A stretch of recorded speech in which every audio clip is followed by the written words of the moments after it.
only what we debated, but what we delivered together. Bless this Senate, O Lord, and bless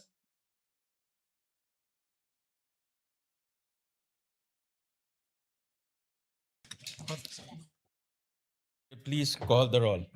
Roll call of members. The Honorable Senator Aquino, Senator Cayetano Alan, Senator Cayetano Pia, Senator De La Rosa, Senator Ejercito, Senator Escudero, Senator Estrada, Senator Go, Senator Ontiveros, Senator Lacson, Senator Lapid, Senator Legarda, Senator Marcoleta, Senator Marcos, Senator Padilla, Senator Pangilinan, Senator Soto III, Senator Tulfo Erwin, Senator Tulfo Rafi, Senator Villanueva, Senator Villar Camille, Senator Villar Mark, Senator Zubiri.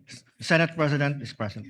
With 20 senators present, the chair declares the presence of a quorum. Majority Leader.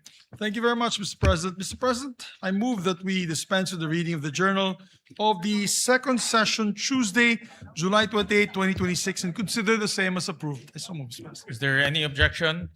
Hearing none, the motion is approved. Thank you very much, Mr. President. We have a guest with us today in the gallery. Guest of Senator Alan Cayetano, local officials of San Remigio Antique, led by Mayor Mar Mission Jr.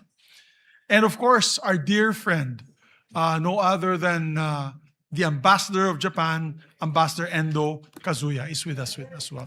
We welcome the guests of Senator Cayetano to the Senate of the Philippines, and of course, we welcome Ambassador Endo to the Senate of the Philippines. To proceed with the important items of the agenda, Mr. President, I'll just move the reference to business a bit later, if with the permission of the body. Mr. President, I move that we consider Senate Resolution number 502. May I ask the Secretary, Mr. President, to read the title of the measure? Wala pa. Is there any objection? Hearing none, the Secretary is directed to read the title of the resolution. Resolution expressing the sense of the Senate in recognizing the enduring friendship between the Republic of the Philippines and Japan and commemorating the 70th anniversary of the normalization of diplomatic relations between the two countries. Mr. President, magandang hapon po sa ating lahat. Mr. President, as head of the Philippine-Japan Parliamentarians Association, it is my great honor to stand here today to sponsor a resolution commemorating 70 years since the normalization of diplomatic relations between the Philippines and Japan. Dearest colleagues, if you will allow, I would like to also take this opportunity to report to all of you our recent trip to Japan, which is very much related to our resolution today.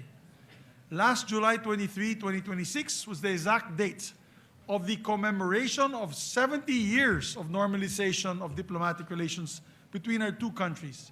And over these 70 years, Japan has emerged as one of our closest and most important friends and allies. Just last May, in fact, we elevated our bilateral relations to a comprehensive strategic partnership during the state visit of the President to Japan. Our partnership with Japan is built upon a broad base of cooperation across infrastructure development, trade and investments, security and defense, disaster resilience and management, health, energy, education, and agriculture, tourism, and peace and reconciliation efforts, among others. A few weeks ago, Senator J.V. Ejercito and I had the opportunity to affirm this elevated partnership during our mini parliamentary visit in Tokyo. I say mini because we are hoping to have a bigger one later on during the break where we can meet the incumbent Prime Minister.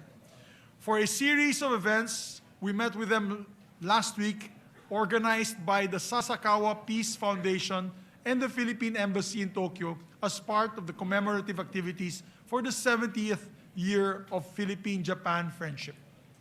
The commemoration began with a symposium titled Charting New Frontiers, Building the Next 70 Years of Philippine-Japan Partnership. It was well attended by Japanese government officials, scholars, academicians, political pundits, businessmen, media, and Filipino community, and the Filipino community in Japan.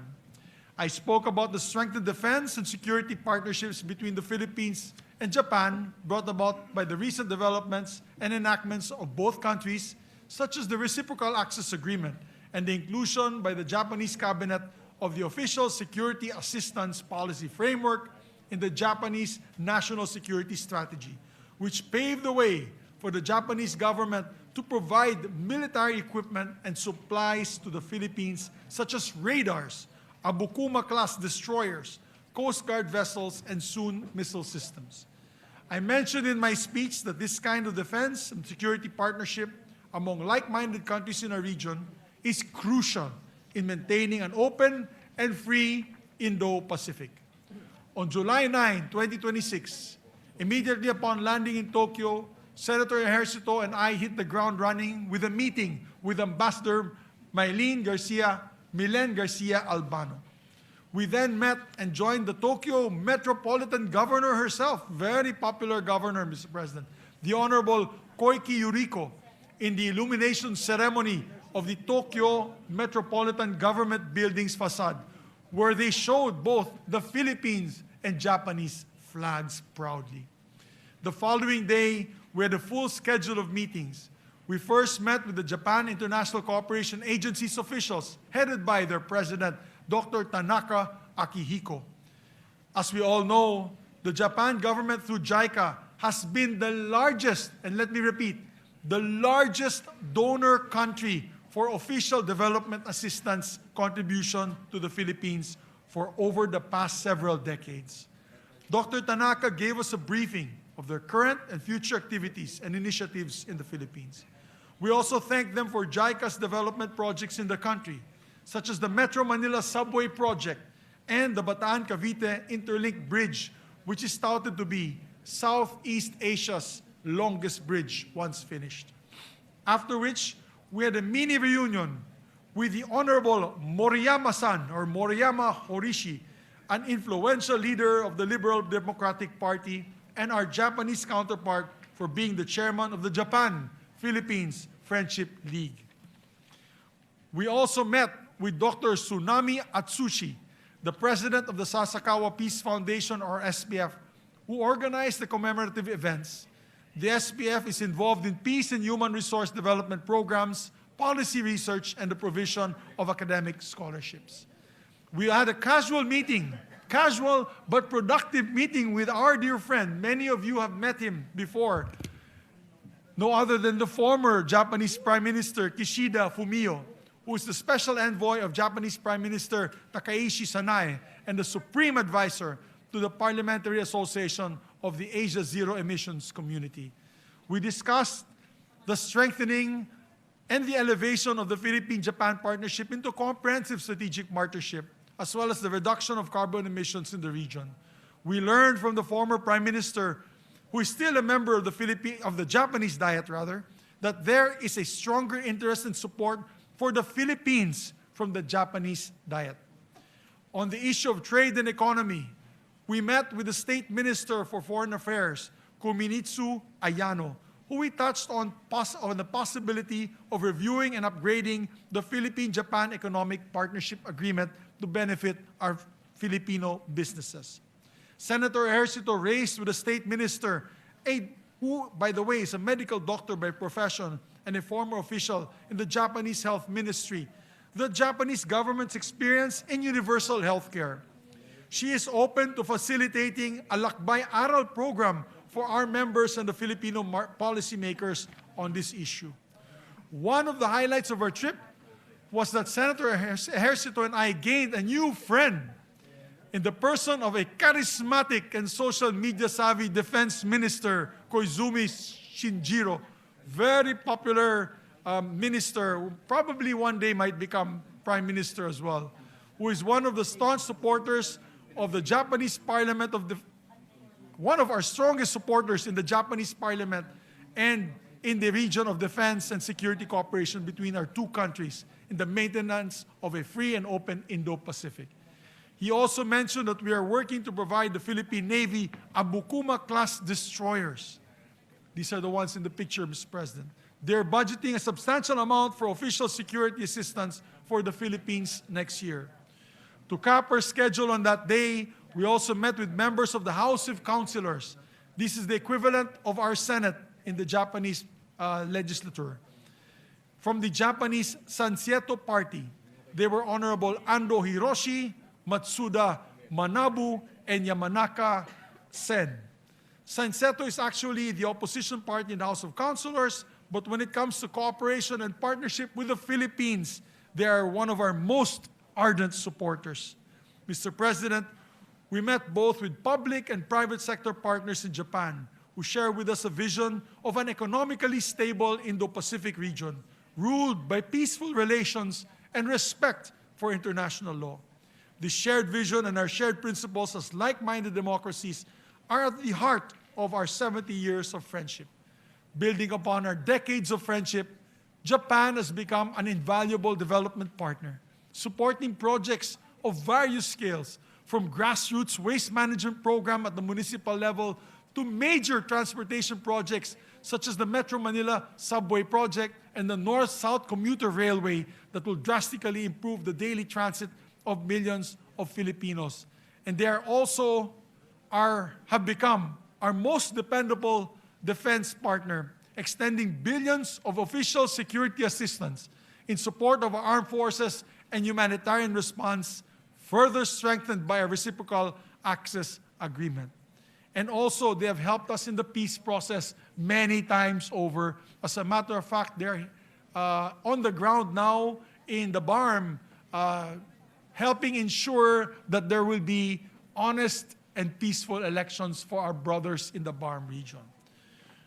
We are deeply grateful for their heightened cooperation on those issues, defense, security, and sovereignty, anchored in our common principles such as like-minded democracy seeking to build genuine peace to make way for genuine progress. To make way for such progress, the Japan-Philippines Economic Partnership Agreement, and more recently, the RCEP, or the Regional Comprehensive Economic Partnership Agreement, have been instrumental in paving the way for an influx of trade and investments that have led to Japan becoming our second largest trading partner, Mr. President. Japan now is our second largest trading partner and the third largest source of foreign direct investment. These agreements would not have been secured without the coordination and alignment between our respective executive bodies and parliaments. I'm particularly grateful to the members of the Japan-Philippines Parliamentary League who always advocate for the Philippine cause in their Japanese parliament and government. We do have a voice in the Japanese parliament, Mr. President, and I thank them all for supporting this 70 years of friendship.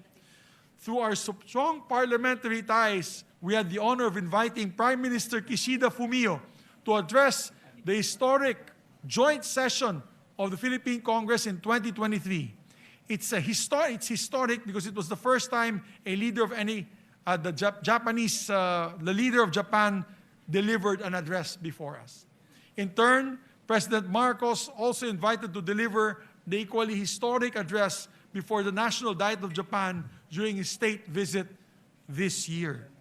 The deep friendship between our countries is proof positive that there is a way forward for those who choose a path of unity and cooperation. Who would have thought, my dear colleagues and my dear friends, the Filipino people, who would have thought, given our very complicated history, that we could have forged a strong friendship that we enjoy today? It is well-earned, it is a well-earned partnership that we have made even stronger by our conscious choice to pursue reconciliation, unity, and cooperation, which we are pursuing even in the Senate today. Reconciliation, unity, and cooperation. I'm confident that we can parlay these 70 years of friendship with this golden age of Philippines-Japan relations into a shared future of peace and prosperity. And before I end, I want to also give credit where credit is due. The last 3 years have been very productive in Japan-Philippine friendship relationships, friendship and cooperation, Mr. President, due to their ambassador Endo, who has been in the forefront of developing closer ties between our two countries. He's about to leave next month on August, Mr. President. We will miss him deeply.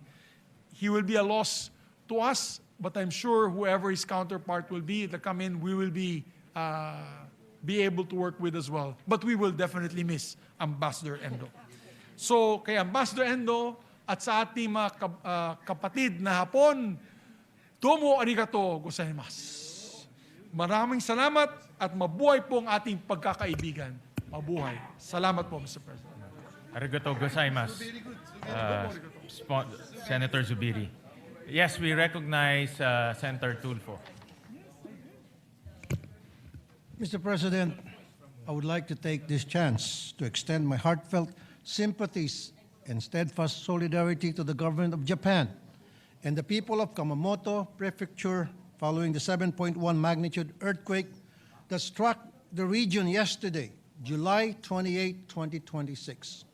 My prayers are with the victims, the bereaved families who have lost their loved ones, and many individuals who have been injured or displaced by this tragic event. I believe that Japan, particularly Kumamoto, and affected residents will recover and rebuild safely and courageously. Mr. President, as to propose Senate Resolution number 502, I would like to express my firm and unwavering support for the adoption of this resolution, recognizing the enduring friendship between the Republic of the Philippines and Japan, and commemorating the 70th anniversary of the normalization of diplomatic relations between our two sovereign nations. Mr. President, I'm a proud product of this friendship between the Philippines and Japan. As many of you know, I carry the Japanese middle name Teshiba because I'm a third-generation Nekijin, a Filipino-Japanese descent. My beloved mother, the late Caridad Teshiba Tulfo, was born to a Japanese father who came to the Philippines during World War II.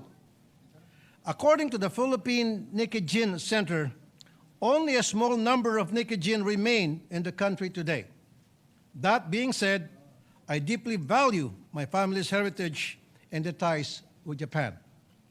Beyond our family history, the relationship of Japan and the Philippines is one that is rooted in mutual trust and respect. And 70 years of that is truly a remarkable milestone. Today, Japan is not merely a neighbor, but is one of the Philippines' most trusted strategic partners.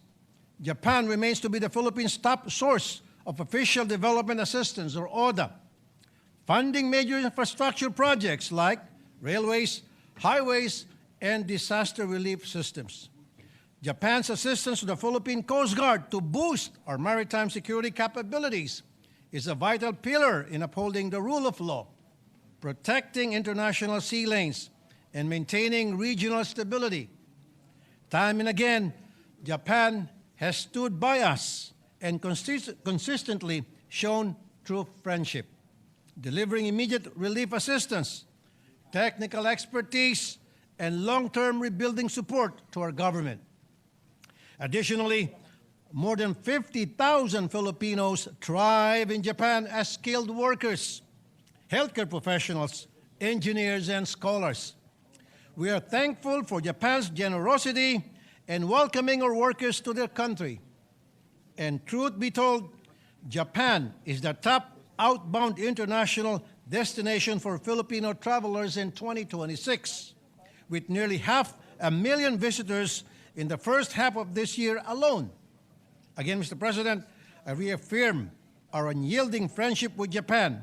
Adopting Senate Resolution number 502 sends a very strong message of the Philippine Senate's appreciation for Japan's friendship over the years. Thank you, Mr. President. Thank you, Senator Tulfo, for that sponsorship speech. We recognize... Thank you, Mr. President. Before we recognize, we have a list. Okay, all right. Yeah, thank Go you. ahead, With Majority the permission Leader. of our colleagues. Next to co-sponsor the measure is Senator Ejercito, after which will be Senator Villanueva, Senator Tulfo, Erwin Tulfo, and Senator Padilla. And after which will be the minority leader as last to co-sponsor or give a manifestation. All right. We recognize the gentleman from San Juan, Senator J.V. Ejercito. Thank you, Mr. President, dear colleagues. Our good friend, Ambassador Endo Kazuya, konnichiwa, good afternoon. On behalf of the Filipinos, it is with profound joy and gratitude to co-sponsor Senate Resolution number 502 that expresses the sense of the Senate in recognizing and celebrating the enduring friendship between the Republic of the Philippines and Japan as we mark the 70th anniversary of the normalization of our bilateral ties. Mr. President, I would like to co-sponsor, of course, and support our main sponsor, our resident samurai in the Senate now, in the Indian samurai, Senator Zubiri. We were just there just last month, recently. It was a very, very productive visit, Mr. President, and we would like to report. The Philippine-Japan relations have stood the test of time and circumstance. From past adversaries belonging to different camps to the closest of partners and allies, our bond now serves as a firm anchor for stability in the greater Indo-Pacific region.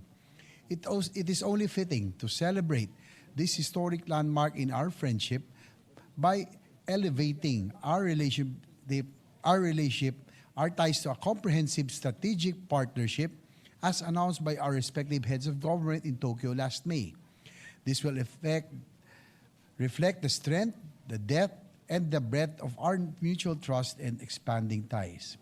As this August body commemorates 7 decades of formal diplomatic ties initiated by the San Francisco Peace Treaty and the subsequent reparations agreement, let us likewise recognize that our shared affinity is one that is both deep and ancient.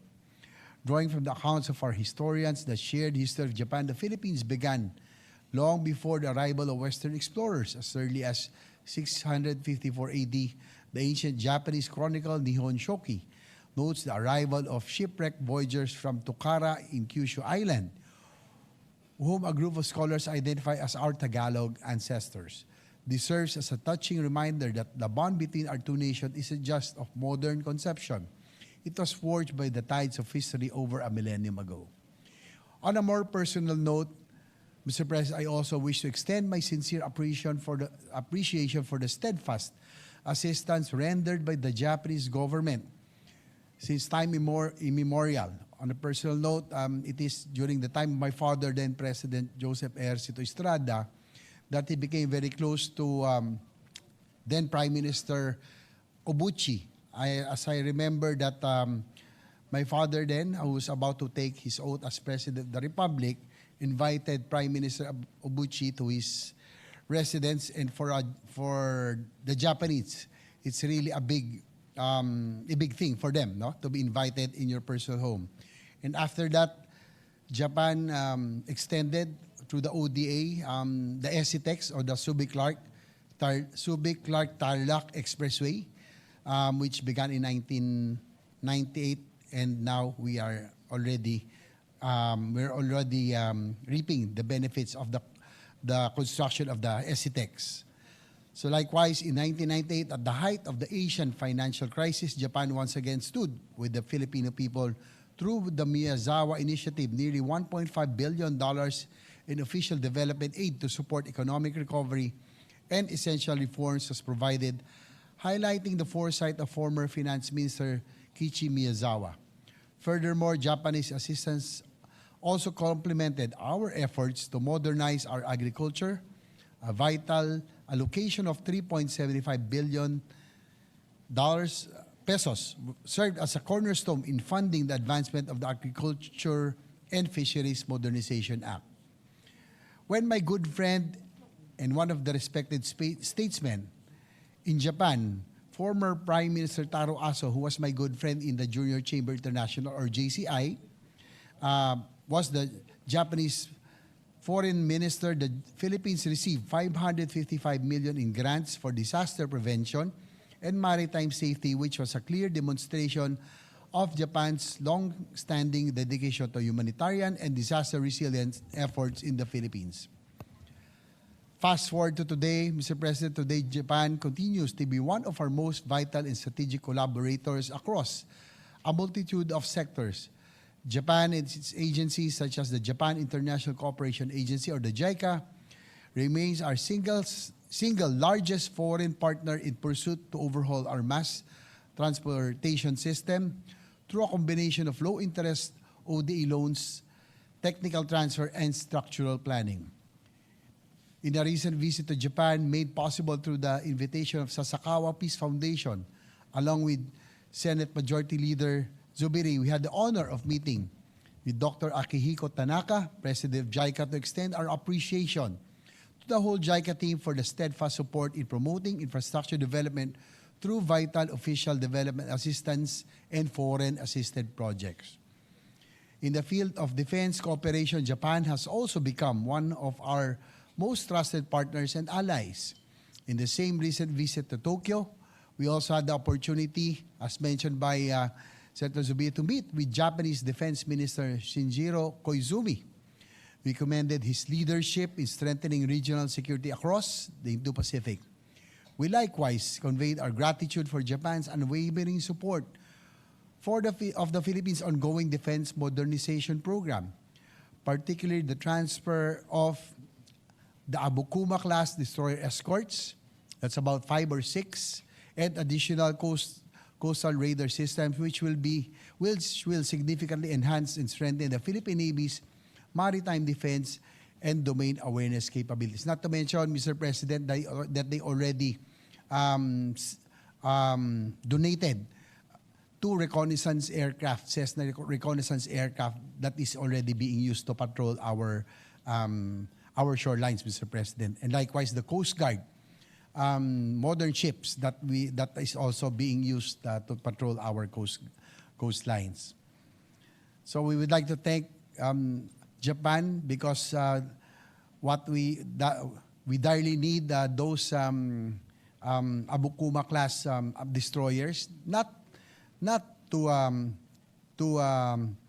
it is really of course to deterrent. It's for the preservation of our sovereignty, especially in the West Philippine Sea. Because, Mr. President, if we order now, it will take 5 to 6 years for us to be able to receive. But with Japan's turning over of the Abukuma class destroyers, that will greatly enhance and strengthen our Navy's capability. In addition, during our recent visit to the land of the rising sun, we had the honor of meeting Japan's State Minister for Foreign Affairs, Ayano Kunimitsu.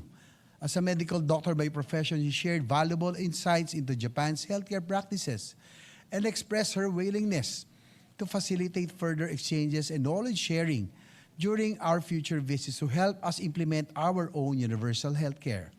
As we elevate our bilateral ties to new heights, we also remember with deep respect that late Prime Minister Shinzo Abe, a true friend of the Filipino people through his visionary leadership, he helps shape a free and open Indo-Pacific and lay the foundation for the enduring strategic partnerships that our two nations enjoy today.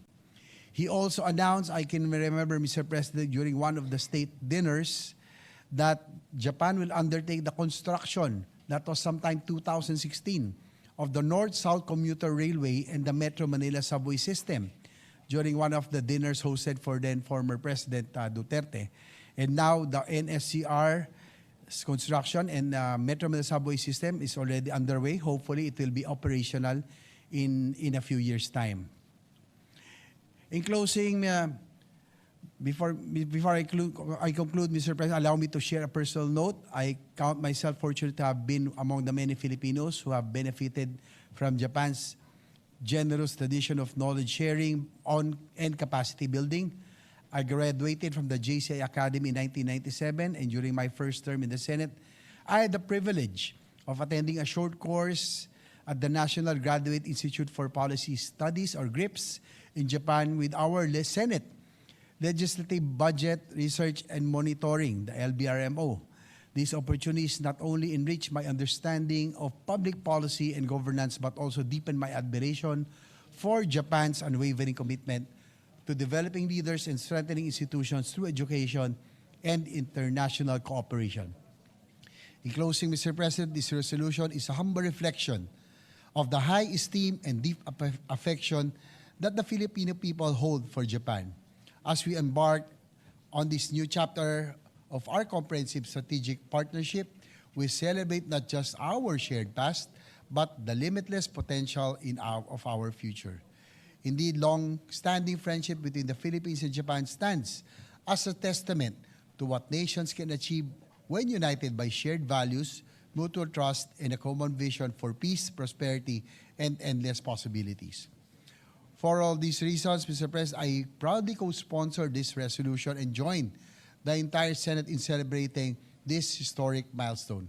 Once again, to the government and the people of Japan, arigato gozaimashita. Maraming salamat po. Thank you Mr. very much, Senator J. Vercito. Who's the next President? Majority Leader? Next is our distinguished colleague, Deputy Majority Floor Leader, Senator Joel Villanueva. We recognize the gentleman from Bulacan, Senator Joel Villanueva. Thank you, Mr. President. Thank you, Majority Leader.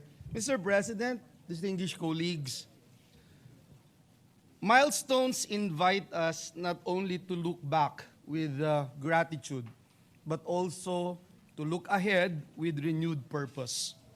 As the Philippines and Japan commemorate 70 years of diplomatic relations, it is fitting that this chamber honors a partnership that has become a pillar of peace, development, and shared prosperity in our region. It is thus my privilege to co-sponsor this proposed Senate Resolution number 502. Before I proceed, please allow me to express our deepest sympathies to the people of Japan following yesterday's devastating earthquake in Kumamoto Prefecture.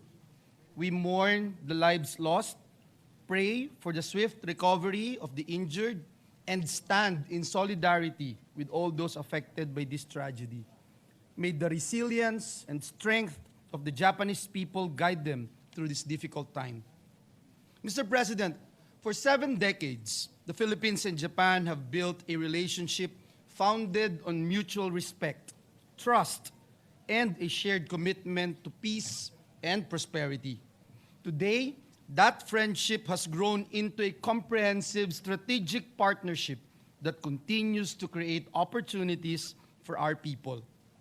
Japan is our second largest trading partner, with bilateral trade reaching $22.2 billion US dollars in 2025, and our third largest source of foreign direct investments, amounting to 34.03 billion pesos. Through the Japan-Philippines Economic Partnership Agreement, our first bilateral free trade agreement, we have expanded trade, investments, and opportunities for skilled Filipino workers. Buhay na saksi po ako dito noong pang tayo ay nasa TESDA, Mr. President. These are more than numbers. Nearly 900 Japanese companies registered under PEZA have generated more than 350,000 direct jobs for Filipinos.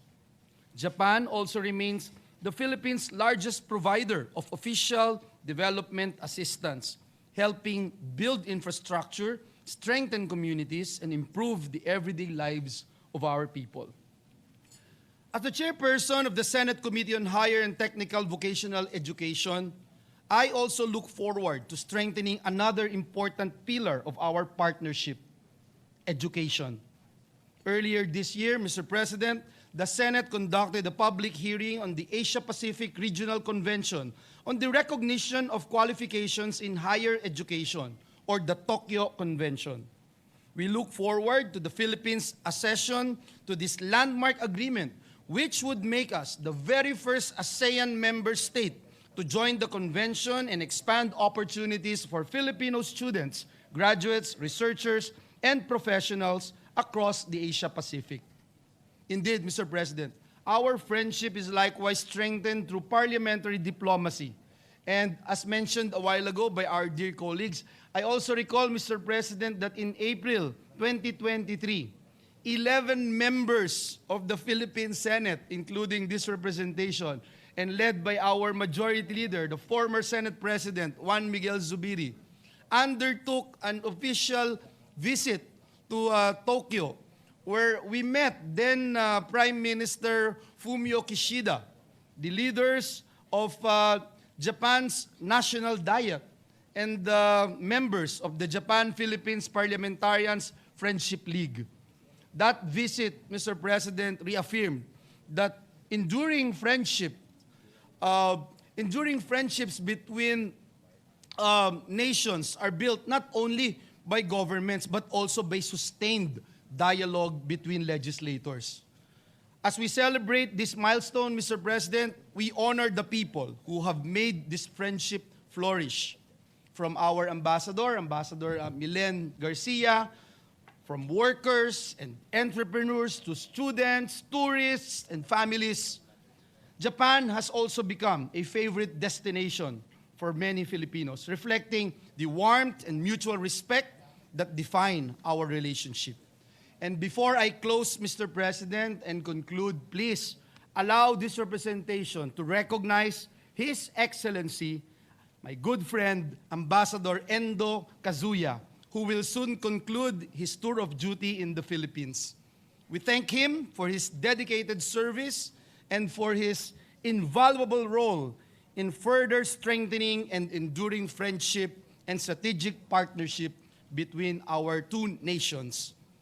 Through his leadership, Mr. President, and through his unwavering commitment, Philippines-Japan relations have reached even greater heights. To Ambassador Endo, domo arigato gozaimasu. Thank you very much for your friendship and service. We wish you continued success and blessings. Mr. President, as we look ahead, may we continue to weave an even stronger future together, one marked by deeper friendship, greater opportunities for our people, and a shared commitment to peace, prosperity, and progress. Maraming salamat, Ginoong Pangulo, and God bless us all. Thank you very much, Senator Joel Villanueva. Thank you very much, Mr. President. Next to co-sponsor the measure, Senator Erwin Tulfo. We recognize the gentleman from the province of Palawan, Senator Erwin Tulfo. Mr. President, esteemed colleagues, Ambassador Endo Kazuya, Sanjini Yokoso Koshi Kadesamashita Kaka. I am deeply honored to co-sponsor this resolution to the Senate today. Since establishing formal ties on July 23, 1956, the Philippines and Japan have forged a formidable alliance that Japanese Prime Minister Sanae Takaichi has recently called as a comprehensive strategic partnership. Japan remains our #1 ODA partner, funding vital infrastructure, disaster mitigation, maritime safety, and peace efforts in our country. On March 16, 2026, His Excellency Endo Kazuya paid a courtesy visit while I was serving as chairman of the Committee on Foreign Relations. During our meeting, we discussed several matters of mutual interest, including the importance of prioritizing the completion of ongoing ODA-funded projects before undertaking new ones. Culturally, our connection is just as strong. Japan has become one of the absolute favorite tourist spots for Filipinos these days, whether we are chasing cherry blossoms, enjoying the incredible food, or embracing their vibrant culture.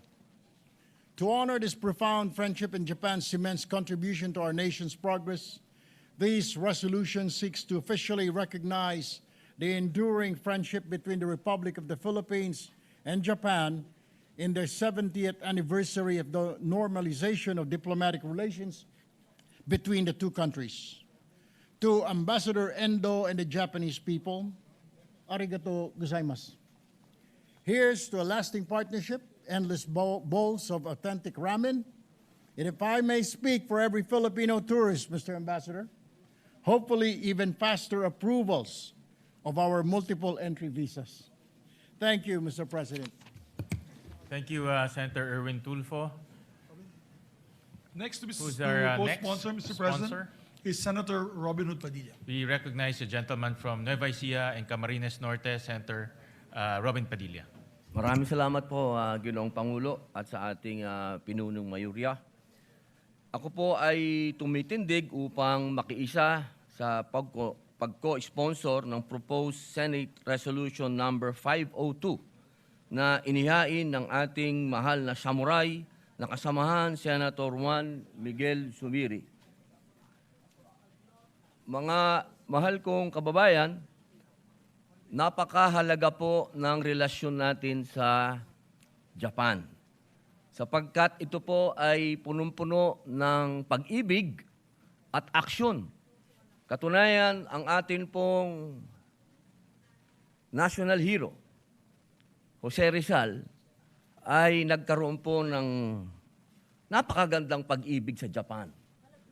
Ang kanya pong girlfriend, si Seiko Usui, o ang tawag po ay Osei-san. Siya po ay anak ng isang shogun, samurai, at doon po siya nakilala ng ating national hero. Ma'am, pag-aralan mo yan. Dahil ikaw ay estudyante ni Jose Rizal. Opo. Yes, ma'am. At doon din po, noong panahon ng Katipunan, ito po ay napakahalaga sapagkat ang unang kumilala sa ating mga revolusyonaryo ay ang Japan. Nanaisin ko pong basahin sa English ito para maintindihan ni Ambassador. I cannot say this in Japan, but I will say it in English, my brother Ambassador. It was Japan who first recognized the call of our founding fathers for freedom. It was Japan who gave the utmost importance to the Katipunan. In the book of Katipunan, or the rise and fall of the Filipino commune, Francis St. Clair wrote that in May 1896, Supremo Andres Bonifacio met with Japanese Admiral Kamimura aboard the Japanese cruise Congo. The result of that meeting was the sale of firearms and ammunition to the revolutionaries. Series of deliveries were made until the Japanese authorities learned of the matter and sank the Japanese ship Nonobiki Maru. Mga mahal kong kababayan, pati po noong World War II, si General Emilio Aguinaldo, ang dati po nating Pangulo, kasama po si General Artemio Ricarte, ang father of the Philippine Army, ay tumanggi po na manumpa sa mga Amerikano at ang kanila pong mga kasama ay ang ating mga kaibigang Hapones na tumulong po sa atin noong panahon ng Revolusyon. Noon naman pong 1996, nung ako po ay nakakulong sa Bilibid, Ginoong Pangulo, ang number 1 pong tumulong sa mga bilanggo ay ang mga Hapon din. Nung nabalitaan po nila na walang halfway house, na wala pong mapuntahan ang mga bilanggo, pagkatapos po nilang lumaya, wala po silang mapuntahan. Ang iba po kasi dyan ay nakukulong na ng 30 taon, wala na silang pamilya, wala na silang mauwian. Nagtayo po ang Japan ng halfway house para sa mga bilanggo na ito. Hindi po natin yan makakalimutan dahil kasama po tayo sa ribbon cutting na ito. At mga mahal kong kababayan, sa isang mundong patuloy na nahaharap sa digmaan, hidwaan at hindi pagkakaunawaan, ang 70 taong pagkakaibigan ng Pilipinas at Japan ay nagpapaalala sa atin na may ibang landas na maaaring tahakin. Ang landas ng dialogo, pagkakaisa at kapayapaan. Masasabi po nating lagpas 100 taon o 200 taon ang ating relasyon sa Japan. Maaring maging 300 taon pa. Kaya naman po, buong puso kong sinusuportahan ang proposed Senate Resolution number 502. Hindi ko man po masabi pa sa salitang Hapon o sa Ingles, alam ko pong naiintindihan ng ating mahal na kapatid na ambassador. Maraming salamat po.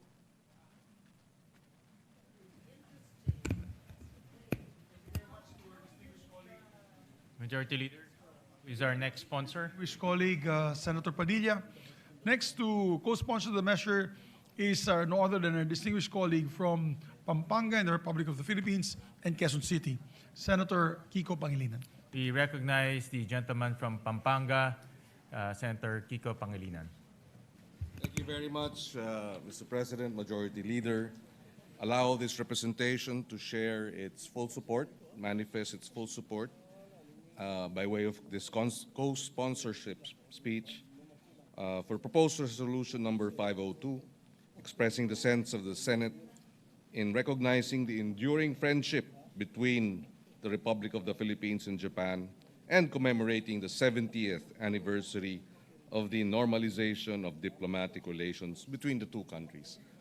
The truth, Mr. President, and I share the earlier manifestations of Senator Raffy Tulfo as well as Senator Erwin Tulfo, that the strong relations between Japan and the Philippines dates more than 70 years. Like Senators Raffy and Senator Erwin, this representation is a fourth generation Nikkei Jin in my mother's side. My great-grandmother was Haruhibaba Murakami from Nagasaki, who married, actually, an American soldier, Rosser Miller Dennison from Galveston, Texas, and they settled in Davao City during the American colonial rule. In the Kalinan and Matina districts of Davao City, where they had a abaca plantation called Southern Cross. And it was also during the American colonial rule that in Davao City, as I understand, up to 20% of the population of Davao City were Japanese immigrants, which explains why my great-grandmother was settled there. But more than the personal, Mr. President, is the long-standing trade, economic, political engagements between our country and Japan in the last 70 years and even before that. Japan is, at some point, was the #1 official development aid allocations for the country, Mr. President, together with, until today. Oh, that is correct. Thank you for that clarification. Today, they are the largest contributors to the ODA for the country. And in the current geopolitical tensions, Mr. President, it is always good to have allies. I remember when I was in the elementary in LaSalle Green Hills, uso na ang bullying nun. There were bullies. But because I had an older brother who was 2 years ahead of me in LaSalle Green Hills, I wasn't bullied. So in the current context of international bullying, we must have older, stronger, more robust older brothers. And Japan would be one of them. And it is critical for us to strengthen, continue to strengthen our relations with Japan and other countries, not just in the region, with the EU, with the Australia and New Zealand, Mr. President. We'd also like to take this opportunity to thank Japan for being part of the 14 nations that affirmed and recognized the arbitral ruling in its 10th anniversary. This, Mr. President, is a clear indication of their support for our sovereignty and our exclusive economic zone preservation and upholding our rights to our exclusive economic zone. That being said, Mr. President, in the area of food security, Mr. President, when we were tackling the expanded free meals program, sponsored and authored by Senator Bam Aquino, the school meals program of Japan actually is a template that we should be able to follow. And I'm told that one of the biggest donors, if not the biggest donors, for the World Food Program, school meals program in BARM, is likewise the Japanese government. And the BARM experience of the World Food Program was likewise part of the deliberations in the committee hearings of the Committee on Education. And we thank Japan and the government, their government, for supporting our school meals program in the BARM. And we hope to expand that to other parts of the country. With that, Mr. President, we thank the good ambassador, Ambassador Endo, and of course the Japanese government. We wish him bon voyage, and we look forward to drinking sake with him in Tokyo after August, Mr. President. Thank you very much, Mr. President. I hope you invite me, Senator Pangilinan, to that sake celebration. Majority Leader, who's our next sponsor? We will definitely invite you, Mr. Senate President. You might be able to find a Japanese lady for you. With the help of our good ambassador, maybe.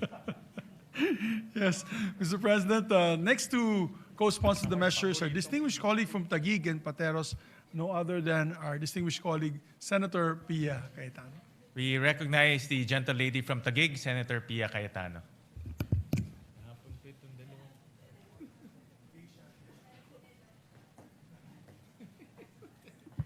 Thank you, Mr. President. Much has been said about the very strong economic ties that we have with Japan, economic ties that have led into friendships. I'd like to focus on something a little bit different but very close to my heart. My ties with Japan are very much in the area of sports. My first official visit to Japan, I was 17 years old representing the Philippines to play volleyball in the Asian Volleyball Championship, which was hosted in Fukuoka, Japan. And then I had to wait, that was 1983, so I had to wait more than 20 years later for another official trip. And this time, the late Bayani Fernando, then head of our MMDA, had partnerships with other like bodies all over Asia. And so the Metro Tokyo, Tokyo Metro, Metro Tokyo or Tokyo Metro? Tokyo Metro, Tokyo Metro.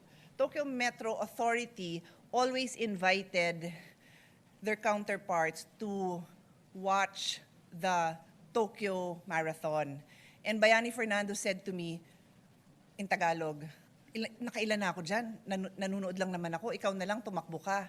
So I had the honor of representing the Philippines, or MMDA, as a runner. And it was my 43rd birthday. So a marathon is 42 kilometers. So my best friend and I ran an extra kilometer to commemorate my birthday. And then, but I want to add to that, very Japan style, and the Majority Floor Leader will appreciate this story because you have been a recipient of their hospitality. I traveled with my daughters, but my political officer, it's just me, my political officer, and my two daughters, also wanted to run. And there was an 11-kilometer run, so sumali din siya. So wala nang naiwan sa daughters ko. So they took care of my daughters, I think, maybe 13 and 9, something like that.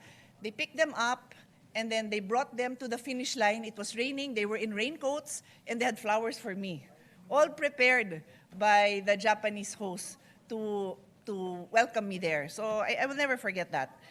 Anyway, so that was 2009.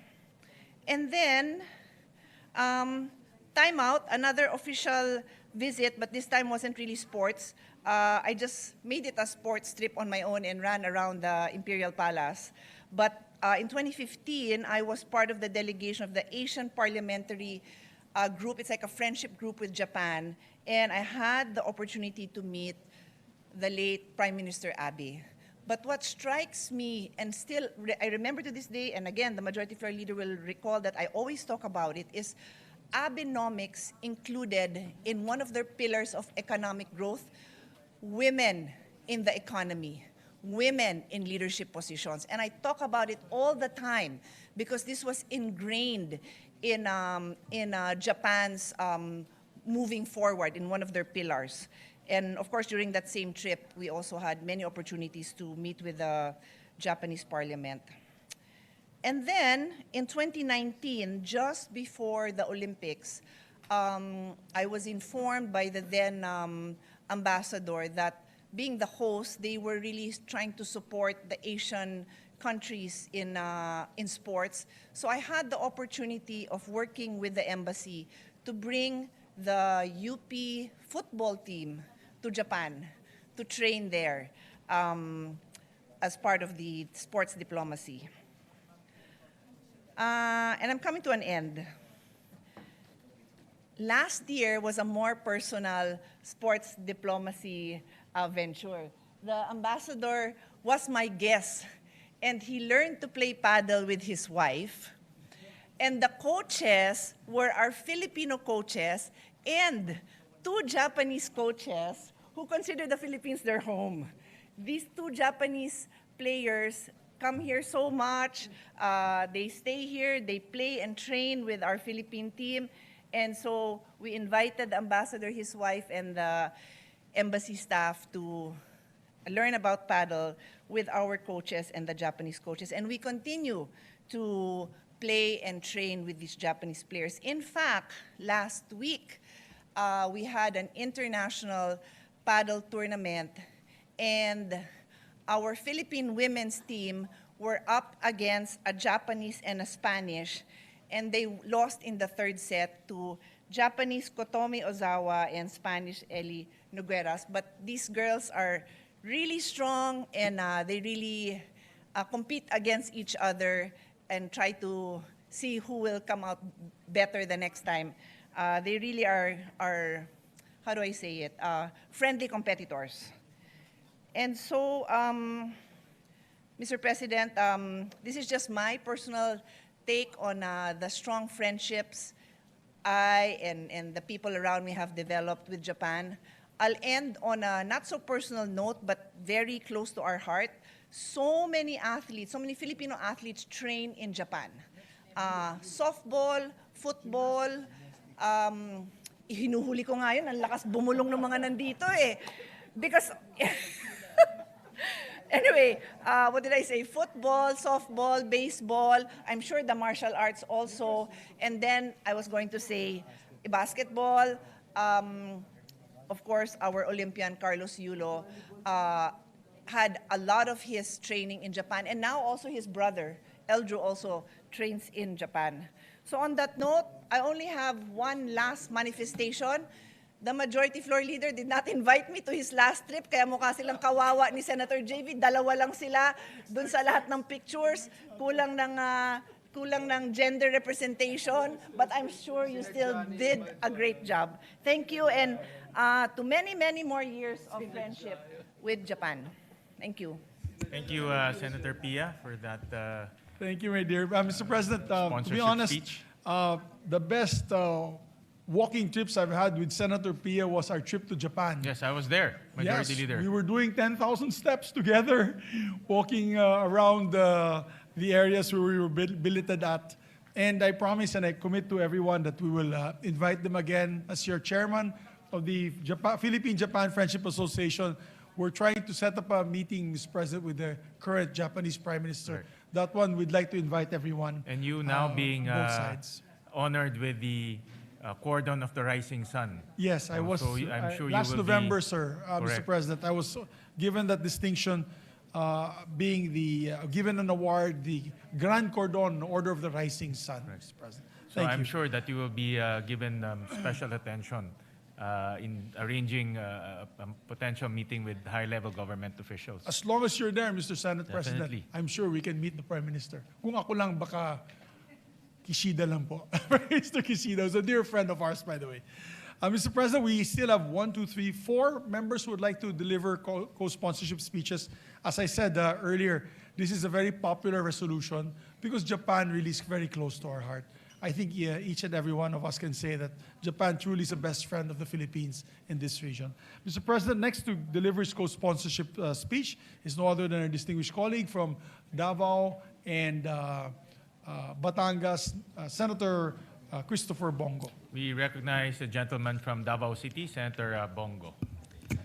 Mr. President, I rise to express my support for the proposed Senate Resolution number 502, recognizing the enduring friendship between the Republic of the Philippines and Japan and commemorating the 70th anniversary of normalization of diplomatic relations between our two nations.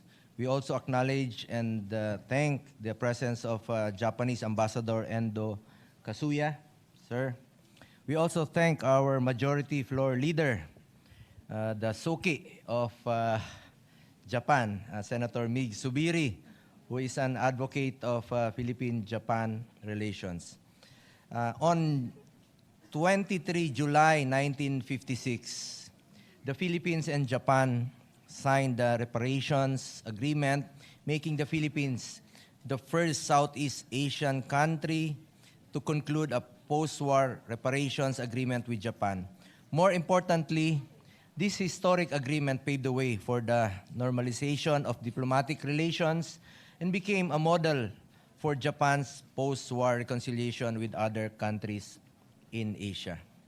Mr. President, ties between our two nations extend far beyond 7 decades of formal diplomacy. Long before the establishment of official diplomatic relations, Filipinos and Japanese were already connected through trade, migration, and cultural exchange.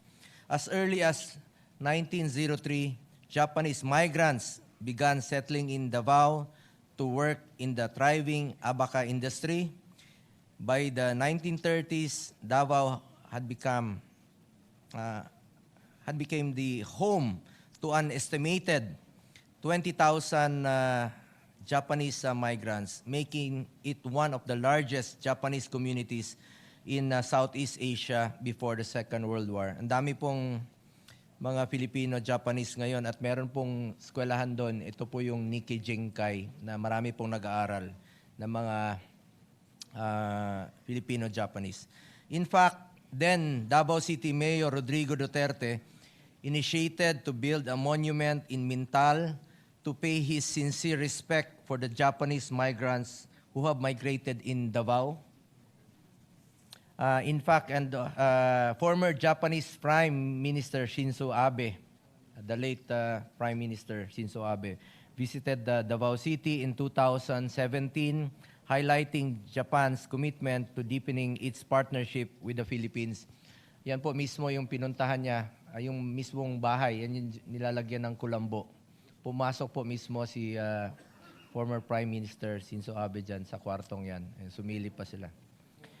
From a history marked by conflict, the Philippines and Japan have built a partnership founded on reconciliation, mutual respect, and shared prosperity. Today, Japan remains one of the Philippines' most trusted development partners and among our largest providers of official development assistance. Napakalaki po ng tulong ng Japan sa Davao, sa Mindanao, through JICA. Through the decades of cooperation, Japan has supported transformative investments in infrastructure, transportation, healthcare. Laking tulong po nila sa hospital doon sa Davao. Education, disaster resilience, una po silang tumutugon rin po kagad at tumutulong. And economic development. Projects that continue to improve the lives of millions of Filipinos. One tangible example of this partnership is the EDSA Ayala Underpass, inaugurated in 2005, which continues to ease traffic and enhance mobility for thousands of commuters each day. More than a piece of infrastructure, it stands as a lasting symbol of the friendship and cooperation between our two countries. Our partnership continues to shape the future through landmark projects such as the Metro Manila Subway, the country's first underground railway system, which will provide Filipinos with a faster, safer, and more efficient mode of transportation. Likewise, the North-South Commuter Railway will connect Central Luzon, Metro Manila, Calabarzon, significantly reducing travel time between Clark, Pampanga, Calamba, Laguna, while strengthening regional connectivity and economic growth. Together, these transformative projects will form the backbone of a modern, integrated mass transit network that will benefit generations of Filipinos. Much of this enduring partnership has been made possible through the steadfast support of the Japan International Cooperation Agency or JICA. Malaking tulong po itong JICA. Tagal na po, siguro 20 years ago, naririnig ko na po ito at parati rin po silang tumutulong not only in Davao but sa buong Mindanao, whose contributions have helped advance Philippines' infrastructure and development goals. Mr. President, as we commemorate this milestone, we celebrate not only 70 years of diplomatic relations but also a remarkable journey from reconciliation after the Second World War to one of the strongest and most enduring strategic partnerships in the Indo-Pacific. It is a relationship built on trust, strengthened by shared values, and sustained by our common aspiration for peace, stability, and inclusive development. For these reasons, Mr. President, I respectfully express my wholehearted support for the adoption of proposed Senate Resolution number 502. At Your Excellency, maraming salamat po. Thank you very much. Thank you, Mr. President. Thank you very much, Senator Bongo. Thank you very much, Mr. President. Next to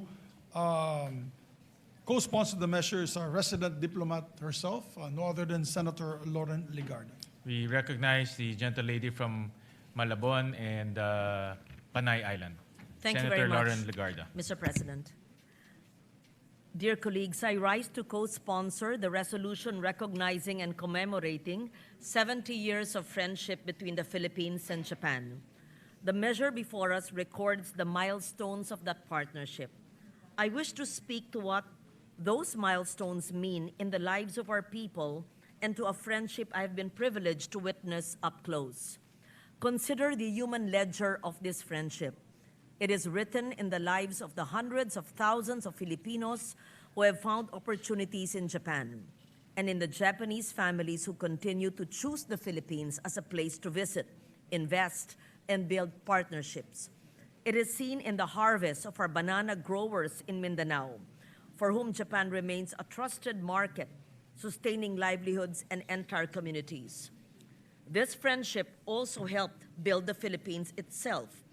As our largest development partner, Japan has stood with us in constructing transformative infrastructure, from the Metro Manila Subway to the rehabilitation of our railways, while strengthening our capacity to prepare for disasters and safeguard our maritime domain. Every railway completed, every community made safer, every opportunity created is a reminder that this partnership improves the everyday lives of our people. Over the years, I've had the privilege of witnessing this friendship through parliamentary exchanges and international cooperation. I was honored to sponsor the Senate's concurrence in the Philippines-Japan Agreement on Technical Cooperation way back in 2011, when I was chair of the Committee on Foreign Relations, and to work alongside our counterparts through the Japan-Philippines Parliamentary Friendship League in strengthening dialogue between our legislatures. Allow me to recognize His Excellency Endo Kazuya, Ambassador of Japan to the Philippines, whose tireless work has helped deepen the strategic partnership and friendship between our countries. I also had the opportunity to represent the Philippines at the 2015 United Nations World Conference on Disaster Risk Reduction in Sendai, Japan, where I co-chaired the dialogue with then Minister Sanae Takaichi. It is heartening to see Minister Takaichi now serving as Prime Minister of Japan.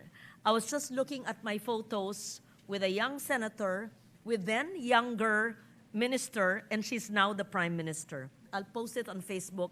I just don't.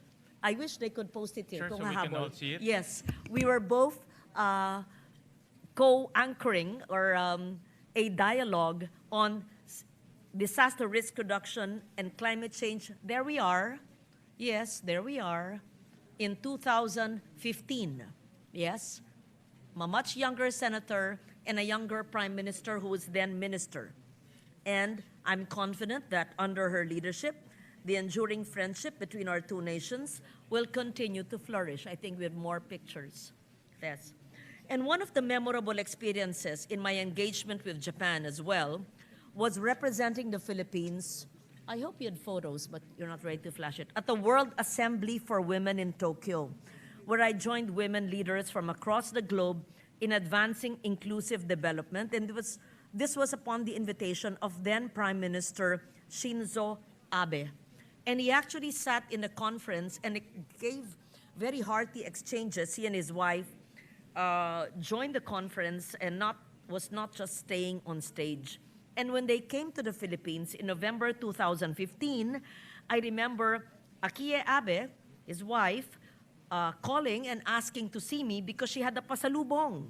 I still remember receiving a gift of organic rice from Akie Abe when she came to the Philippines with then Prime Minister Shinzo Abe during APEC. And I discovered that organic rice came from her own small farm because she realized I was also a weekend farmer, and she served it in her own Tokyo restaurant named Uzu, if I'm not mistaken. So just a small anecdote. And also in the World Assembly of Women, they had a buffet of the different kinds of rice in the different regions of Japan. Perhaps the Senate can do that in one of our events. Mr. President, a friendship of 7 decades rests on more than ceremony. It rests on trust, on trade, on citizens who build lives across the sea. Allow me to close by thanking our colleague, Senator Juan Miguel Zubiri, whose long devotion to Philippine-Japan relations gave rise to this resolution. I am honored to stand with him in its authorship, and I urge its swift adoption.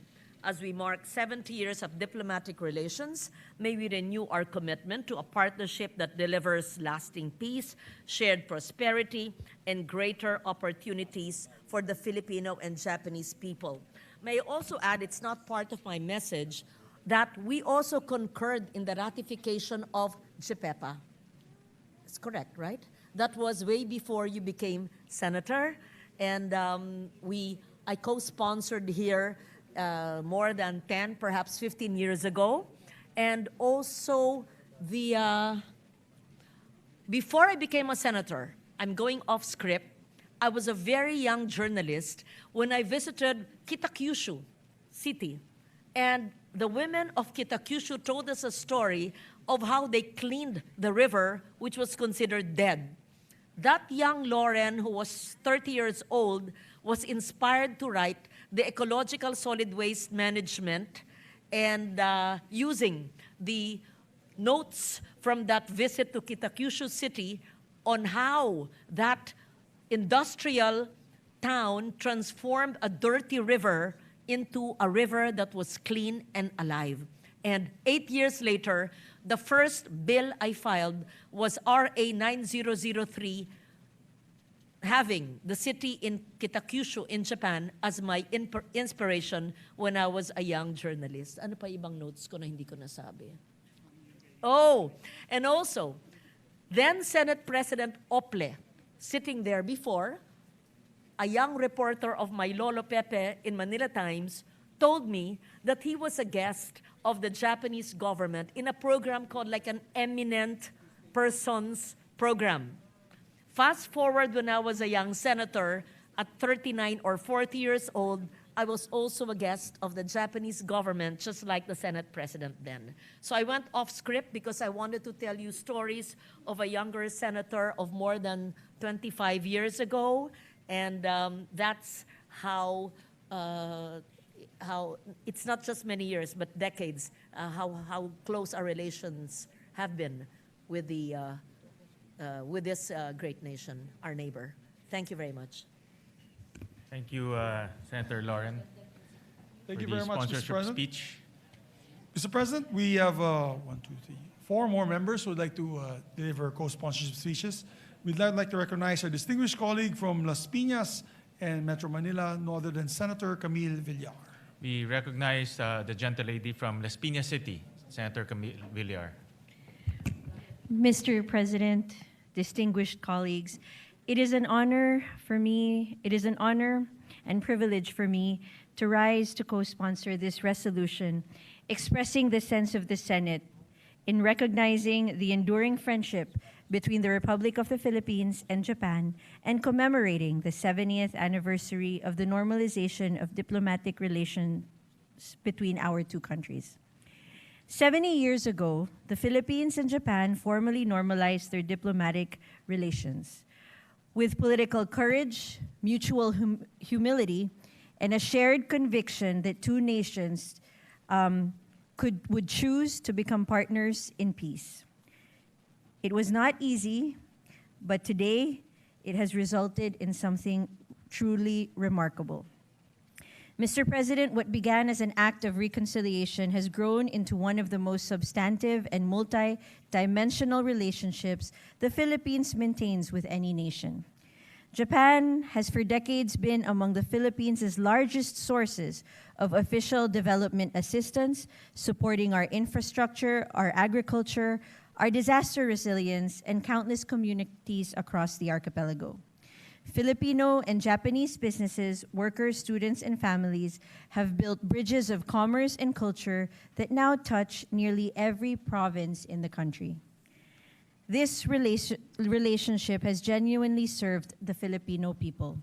Through decades of development assistance that built roads and bridges in our provinces, through education and cultural exchange that have brought Japanese language, arts, and values closer to Filipino homes, through the hundreds of thousands of Filipinos who have found livelihood and opportunity in Japan, and through a security partnership that today helps safeguard our sovereignty and seas. For our family, on November 25, 2022, my father, Manny Villar, former Senate President and House Speaker, received the Grand Cordon of the Order of the Rising Sun from the government of Japan, conferred on behalf of Emperor Naruhito by the Japanese Ambassador Kazuhiko Koshikawa.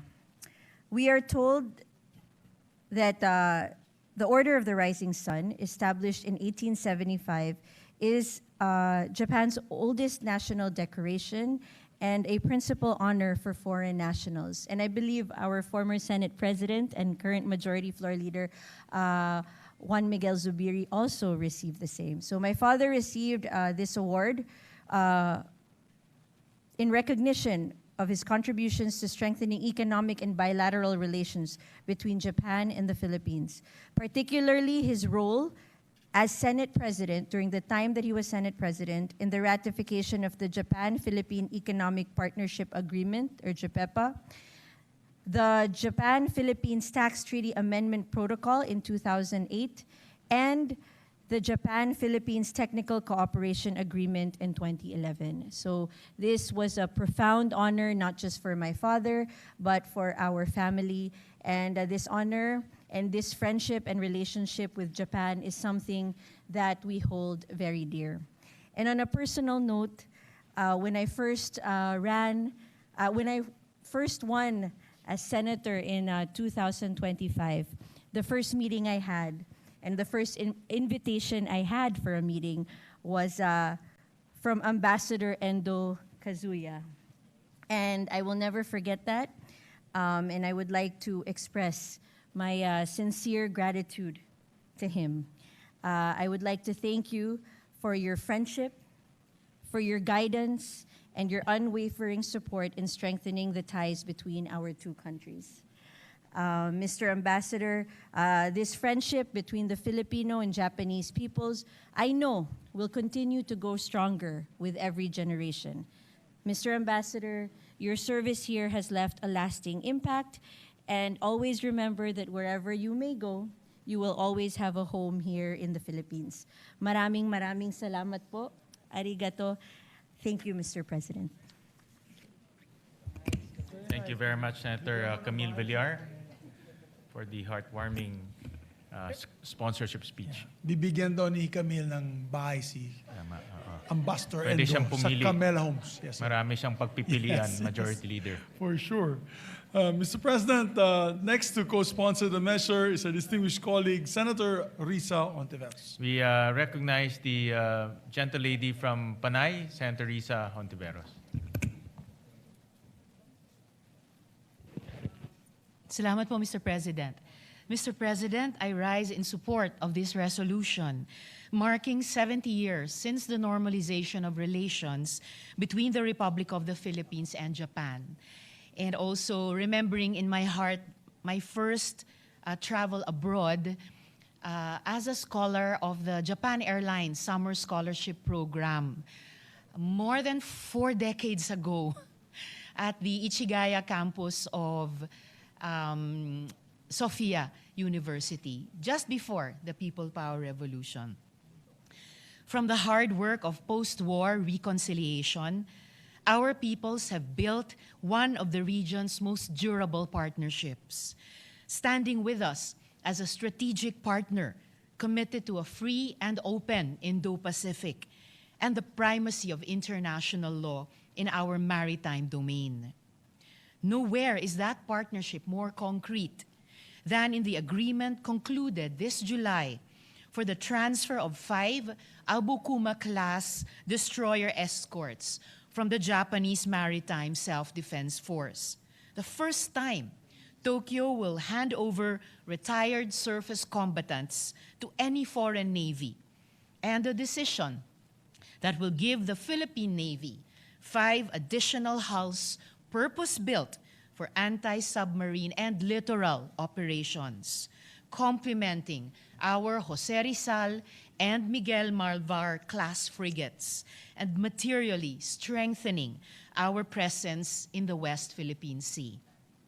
The next 70 years must be built on this new ground as much as the old.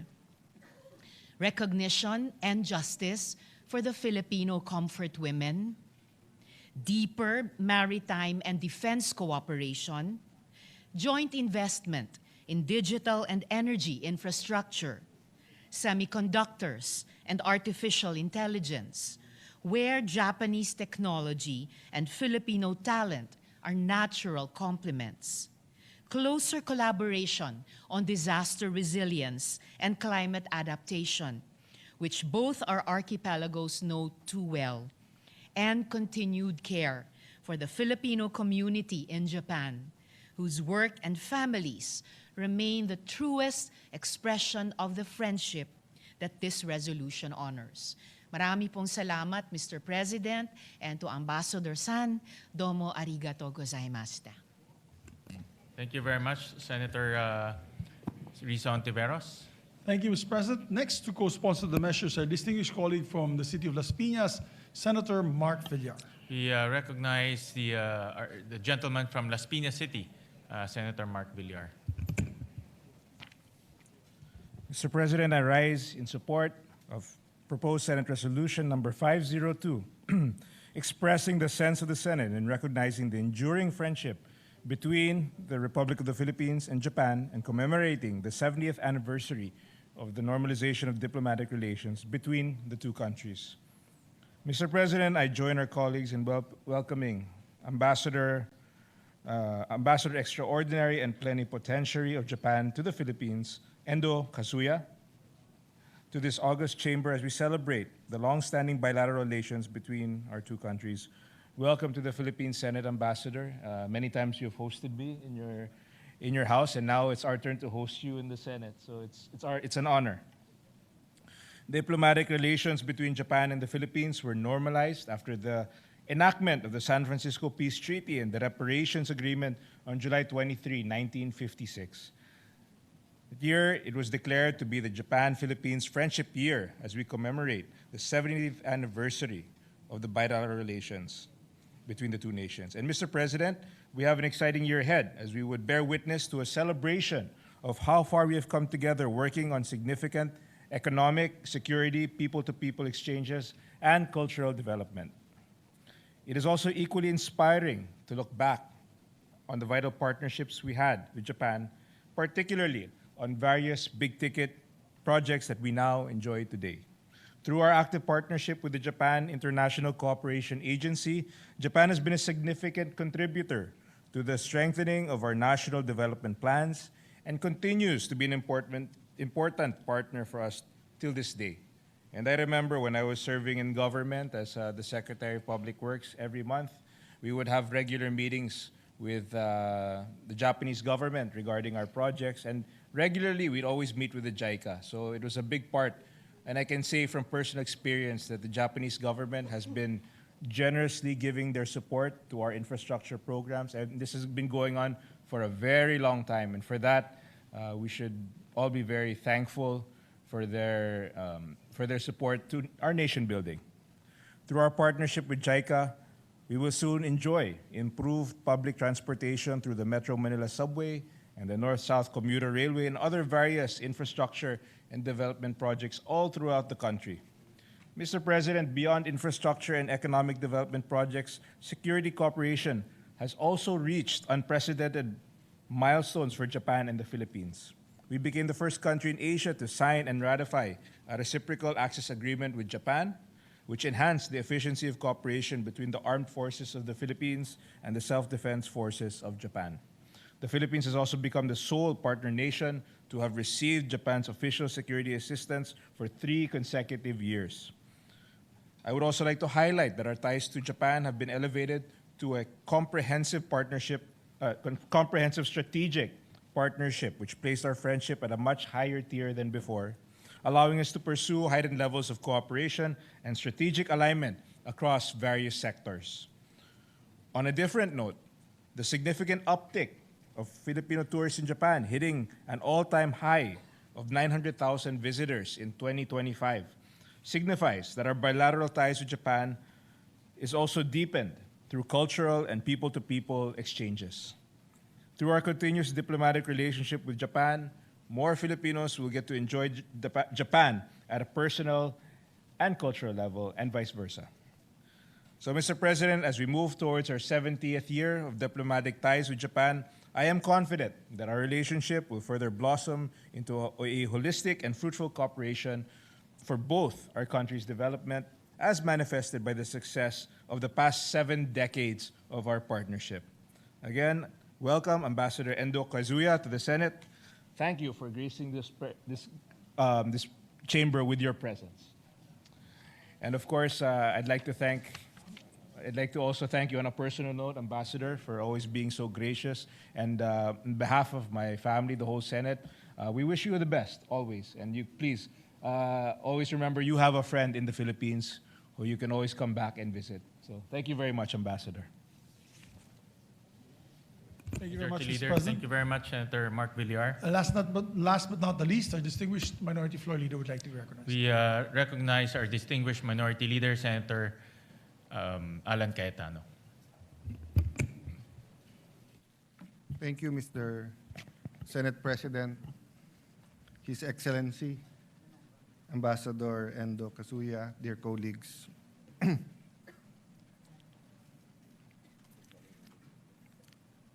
Proverbs 11:14 tells us, "For lack of guidance, a nation falls, but victory is won through many advisors." It is phenomenal how Japan rose from the ashes and the destruction of World War II. But it's equally phenomenal how Japan built its relations with its neighbors and its status or reputation among the countries in the world in such a short period of time. And while being a little bit sensitive, but being bold, Japan still has issues now and then with Korea and China when it comes to World War II. So it is also phenomenal how in such a short period of time, Filipinos and Japanese, or the Philippines and Japan, went from bitter enemies to people doing business together, through two preferred partners, and now enjoying a true brotherhood or sisterhood. So I remember, Your Excellency, that during the time of President Duterte, there are a couple of times that we were in Japan, and whether it was with the media or with businessmen, I would tell them very frankly that people my age and a little bit older, our grandparents, if you mention Japanese, they will really get mad because the horrors of World War II was still there, no? The cruelty suffered, the animosity, etc. No? Then when my dad was a, not young lawyer, but gitna na nung career niya, siguro 80s, di ba? 80s, mid-80s going to the 90s. You know, whether it's law firms, whether it's hotels, whether sa mining, transportation, preferred partners were the Japanese. Even in tourism, di ba? Whether you talk about Cebu, you talk about areas in Mindanao, Baguio, whether we had an official campaign or not, we really wanted to attract Japanese tourists. And during this time, slowly but surely, our development assistants and working with JBIC, JICA, their consultants, the studies that they graciously provided, was it the LRT or basta yung mga nauna natin mga trains, di ba, and everything sa airport. So we woke up one day where you have this intimate relationship. Then you wake up also with real life disputes in the West Philippine Sea, and of course, Japan and China also have a dispute.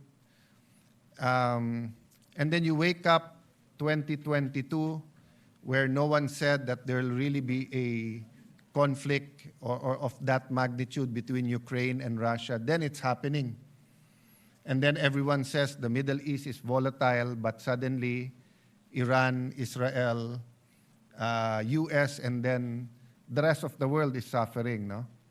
So my point, Mr. President, is the phenomenal rise of Japan and its people also presents so much opportunities.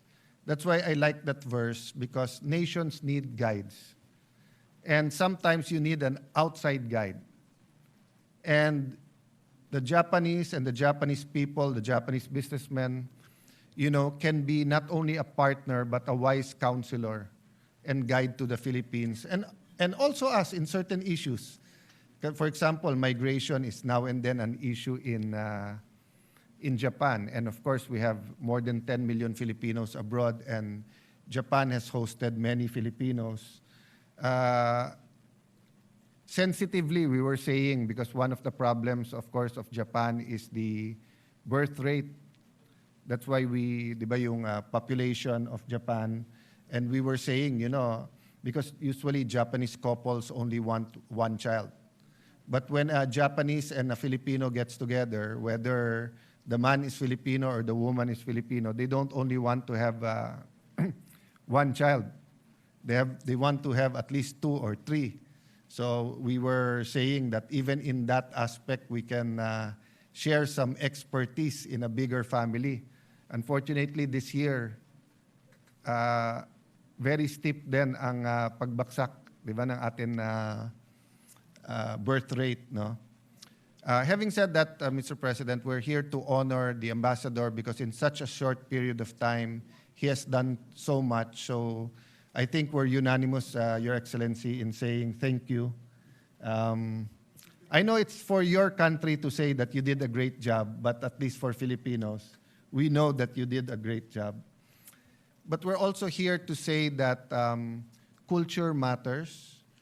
When you go to Japan,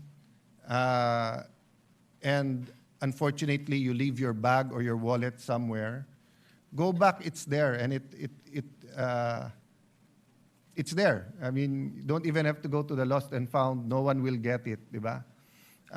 Everyone, you go to a shop that you're not gonna buy anything, and you say, where's the restroom? And there's no restroom there.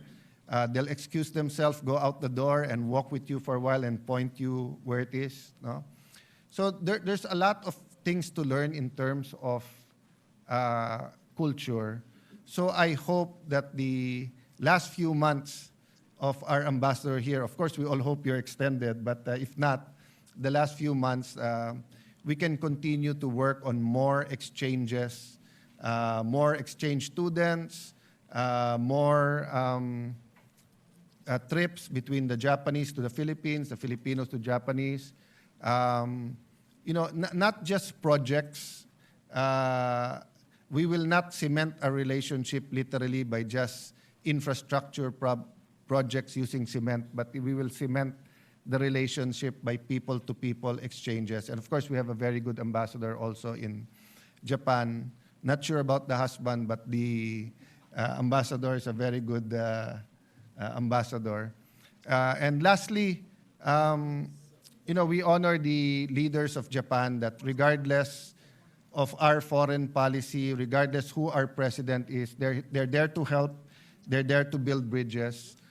Medyo nainggit din ako sa ibang mga colleagues natin, especially kilala nila yung mga prime minister, defense minister, yung iba may kilala sila mga artista ng Japan. Ako kasi ang kilala ko si Pikachu, si Monkey D. Luffy, si Nami, Blastoise, si Psyduck, no?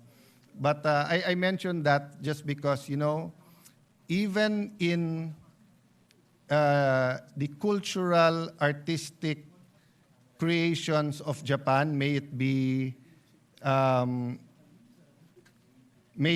Sanrio, Hello Kitty to the present, no? So for example, when it comes to Pokemon and One Piece, young people are learning accounting, are learning trading, are learning, sabi ng Pangulo sa SONA, mag-impok ang mga bata. But actually, the trend is not in saving, but investing. So, you know, people learn by experience rather than being taught. So you want better peace and order, go to Japan. Their tourist police or even their policies. You know, in Japan, if you bump into a woman and you accidentally touch the sensitive parts, no, whatever, sa presinto ka na magpapaliwanag. You have to go. There's no excuses. That's why people are so careful. You see, it's so clean, but no one's going there telling you, pick that up and etc. So I just wanted to emphasize that more exposure, more trips, more people-to-people would really benefit, I think, both countries. So thank you, Majority Leader, for sponsoring this. 70 years, we should have a countdown to 75 is diamond, right? 75. Gold ang ang 50. I think diamond ang 75. We should not wait till the 74th year to have a countdown to the diamond. We should have a 5-year plan of how the Philippines and Japan and maybe an interparliamentary 5-year countdown to the diamond year of our relationship with Japan. Thank you, Senate President, and magandang hapon. Thank you, distinguished Minority Leader. And just to say a few words, Majority Leader, well, 70 years of friendship is indeed a milestone. And Japan has been a very important development partner of the Philippines. Almost half of our ODAs come from JICA, from Japan. And to date, close to about $14 billion have been invested here in the Philippines. Our first subway will be built by Japan. Our first commuter rail, north to south, will be built by Japan. And that will bring immense development to our countryside. So once again, Ambassador Endo, we bid you farewell. Maraming salamat. Thank you very much for your service, and please continue to, like what our minority leader said, forge and cement ties between two nations. Maraming salamat. Mr. President, just in line with what our minority floor leader had said, and I'd just like to share this with everyone. This Monday, people to people, this Monday, August 3, 4 members of the Parliament from Japan Innovation Party are having a parliamentary visit and will make a courtesy call with us in the Senate, Your Honor, and the Senate President. So that is on Monday. And on September 14 to 18, another group of 7 members of Parliament will also be doing a parliamentary visit with us. This is what the good minority floor leader is saying, people-to-people participation. And as I mentioned earlier during my speech earlier, they're the same people who visit us, are the same people who fight for us when we need assistance, help in terms of defense cooperation, economic participation, and trade with Japan. And I'm so happy that we are having more members of Parliament of Japan visiting us in the Philippines, and we should reciprocate. As a matter of fact, we're planning, Mr. President, your chairman of the Philippine-Japan Friendship Association, yours truly, is planning a November trip, first week of November trip before the scheduled sessions on November 9 to be able to also visit once again Japan. And I'm inviting all our colleagues here who would like to join us both from the minority and majority. Sure. And we'll have hopefully a high-level delegation meeting in Japan, Your Honor, Mr. So President. you, Majority Leader, you being the president of the Philippine-Japan Parliamentary Friendship Group, you're tasked to entertain our guests Yes, who are sir. coming here. I will do that as your orders. We will host them and take care of them. Mr. President, I just want to put on record, a total of 14 senators had sponsored and co-sponsored this measure, this resolution. I think one of the most for a resolution honoring a partner and friend to us. I just want to let the ambassador know that. Usually when we have we're celebrating an anniversary for a friendship of another country, marami na po yung 5 na magtatayo, no? 5 would be a lot to stand up and sponsor the measure. We have today a total of 14 senators, and I know a lot more want to co-sponsor this to show our gratitude to Japan. As mentioned by Senator Alan Cayetano, yung alam niya is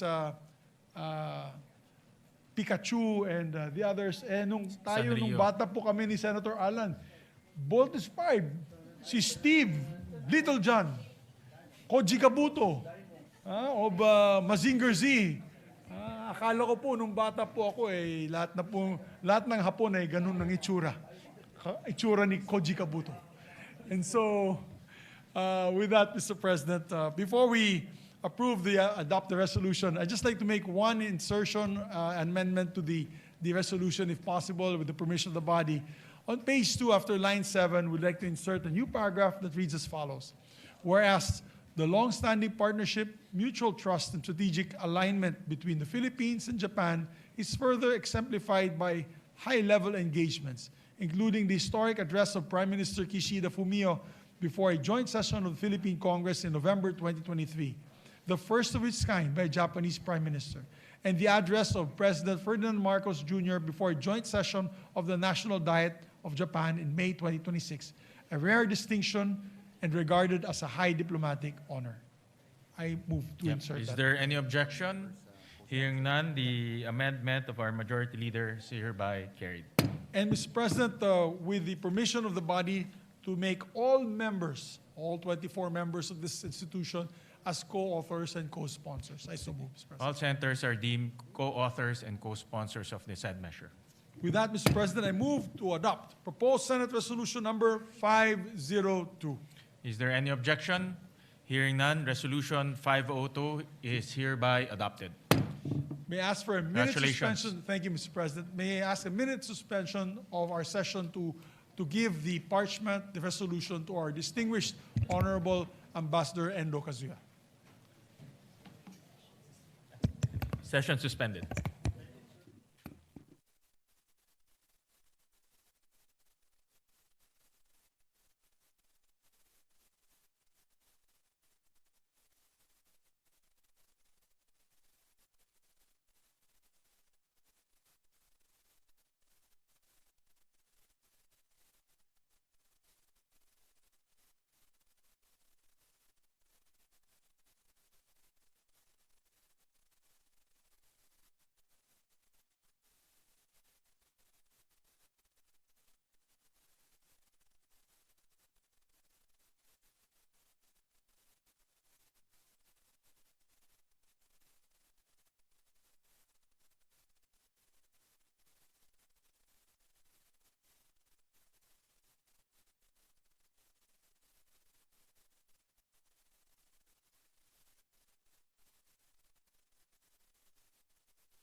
Red, you want to do?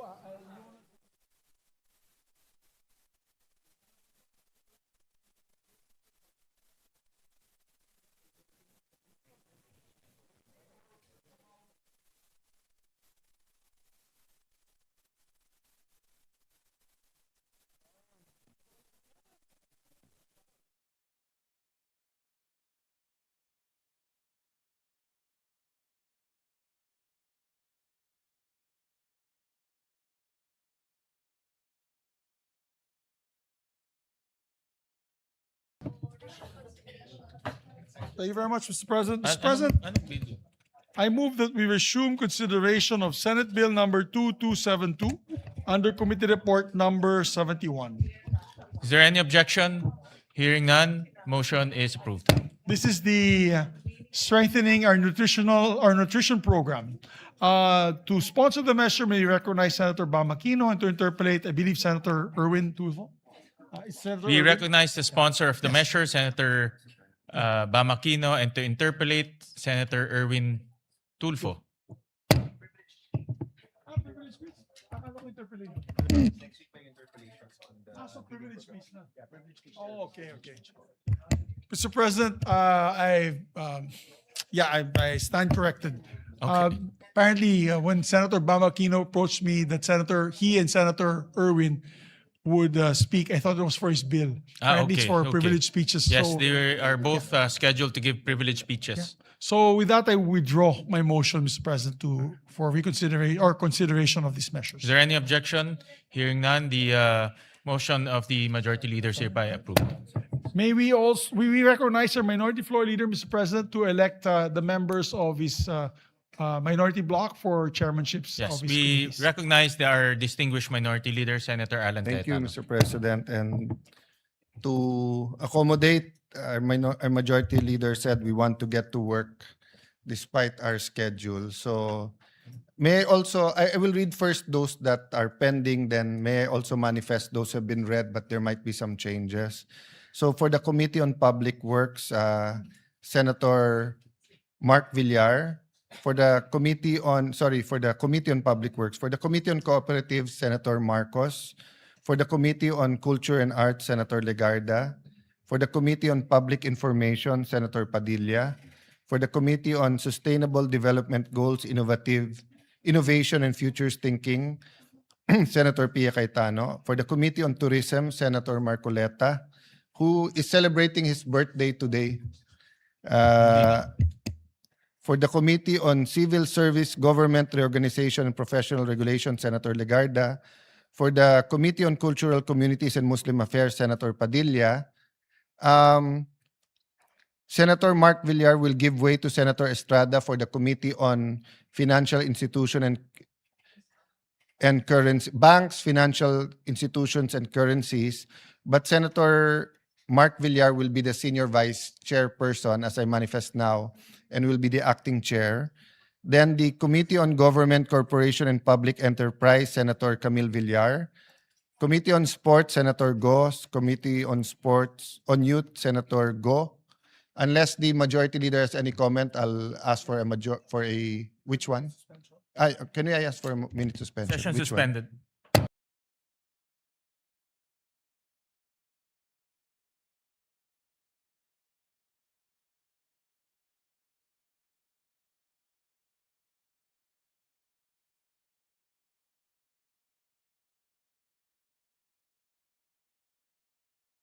Mr. President, to make the correction, so Senator Mark Villar will continue to be chairman of the Committee on Banks, Financial Institution, and Currency. Then I withdraw the nomination of Senator Jinggoy for the Committee on Public Works.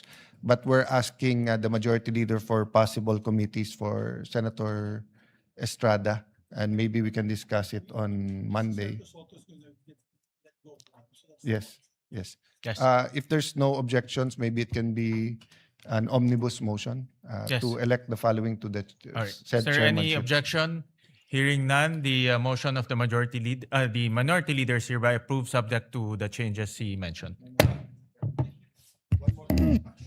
And for the deputy Minority Leader Senator Amy Marcos.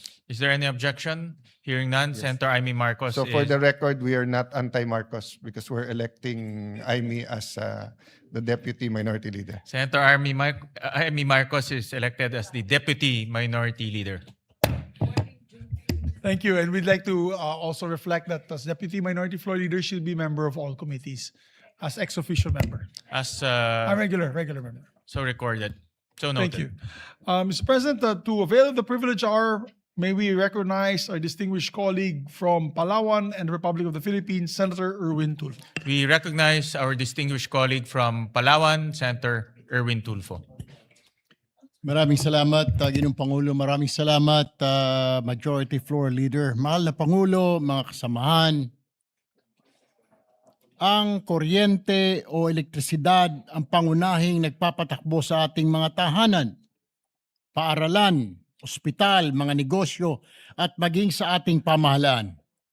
Sa madaling sabi, kung walang maasahan at abot kayang kuryente, mahihirapang umunlad ang ating bayan. Ngunit kamakailan lamang nag-number 1 po ang Pilipinas sa Southeast Asia. Hindi po sa larangan ng sports, hindi po sa larangan ng edukasyon o ekonomiya, kundi last June, we recorded the highest electricity rates in Southeast Asia at 13 pesos to 14 pesos per kilowatt hour. Sa bawat pagtaas po ng singil sa kuryente, nababawasan po ang budget ng pamilyang Pilipino para sa pagkain, pambili ng gamot at pagpapaaral ng mga anak. Every peso added to the electricity bill is a peso taken away from a Filipino family's take-home pay. Mr. President, batid ko na hindi sapat na magreklamo lamang tayo sa mataas na singil sa kuryente. Bilang mga mambabatas, tungkulin nating kumilos para maibsan ang paghihirap ng ating mga kababayan. Accordingly, this representation has filed 3 complementary measures aimed at providing immediate and meaningful relief to Filipino consumers. Una, ang proposed Senate Resolution number 537 na naglalayong imbestigahan ang kasalukuyang pulisiya ng paniningil ng systems loss charge. Ang systems loss ay binubuo ng technical losses na natural na nangyayari sa transmission at distribution ng kuryente. At ang non-technical losses dulot ng illegal connections, jumper, meter tampering at pagnanakaw ng kuryente. Maaring may legal at technical na batayan ng systems loss charge. Ngunit isang bagay ang malinaw, Ginoong Pangulo. Hindi naman po kasalanan ng ordinaryong mamayan ang pagkawala ng kuryente sa linya. Bakit po siya ang magbabayad nito?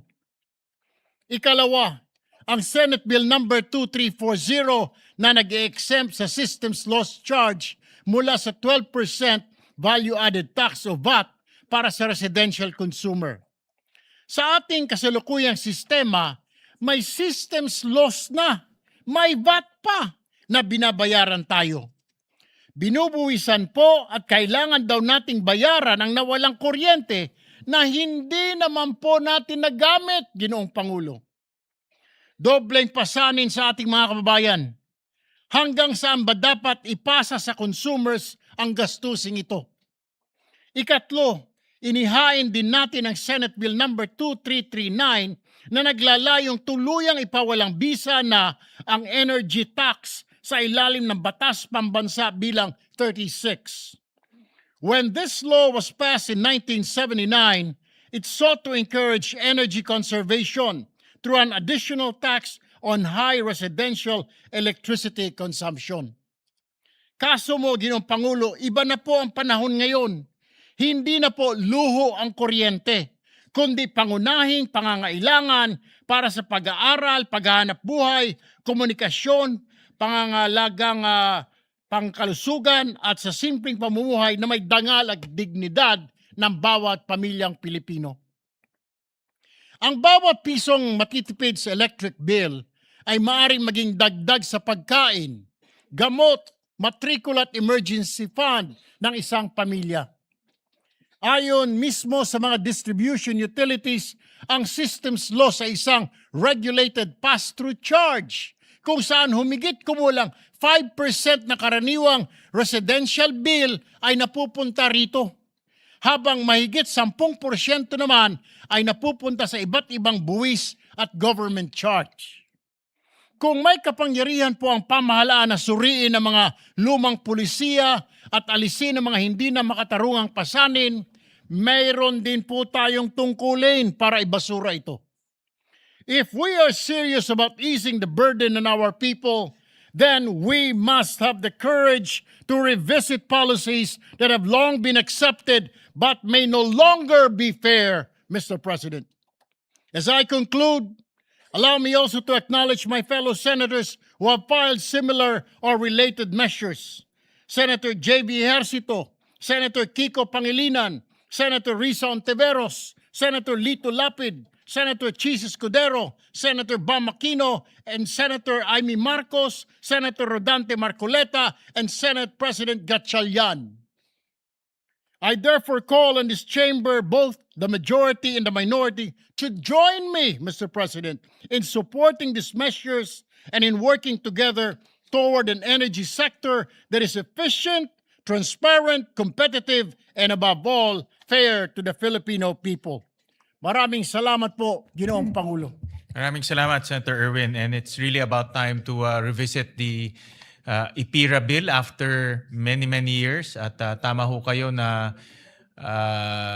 kailangan ho natin pag-aralan ulit itong mga ipinapasang charges sa ating mga consumers. Lalo na ngayon na napakataas po ang binibayad po ng ating mga consumers. The highest in ASEAN.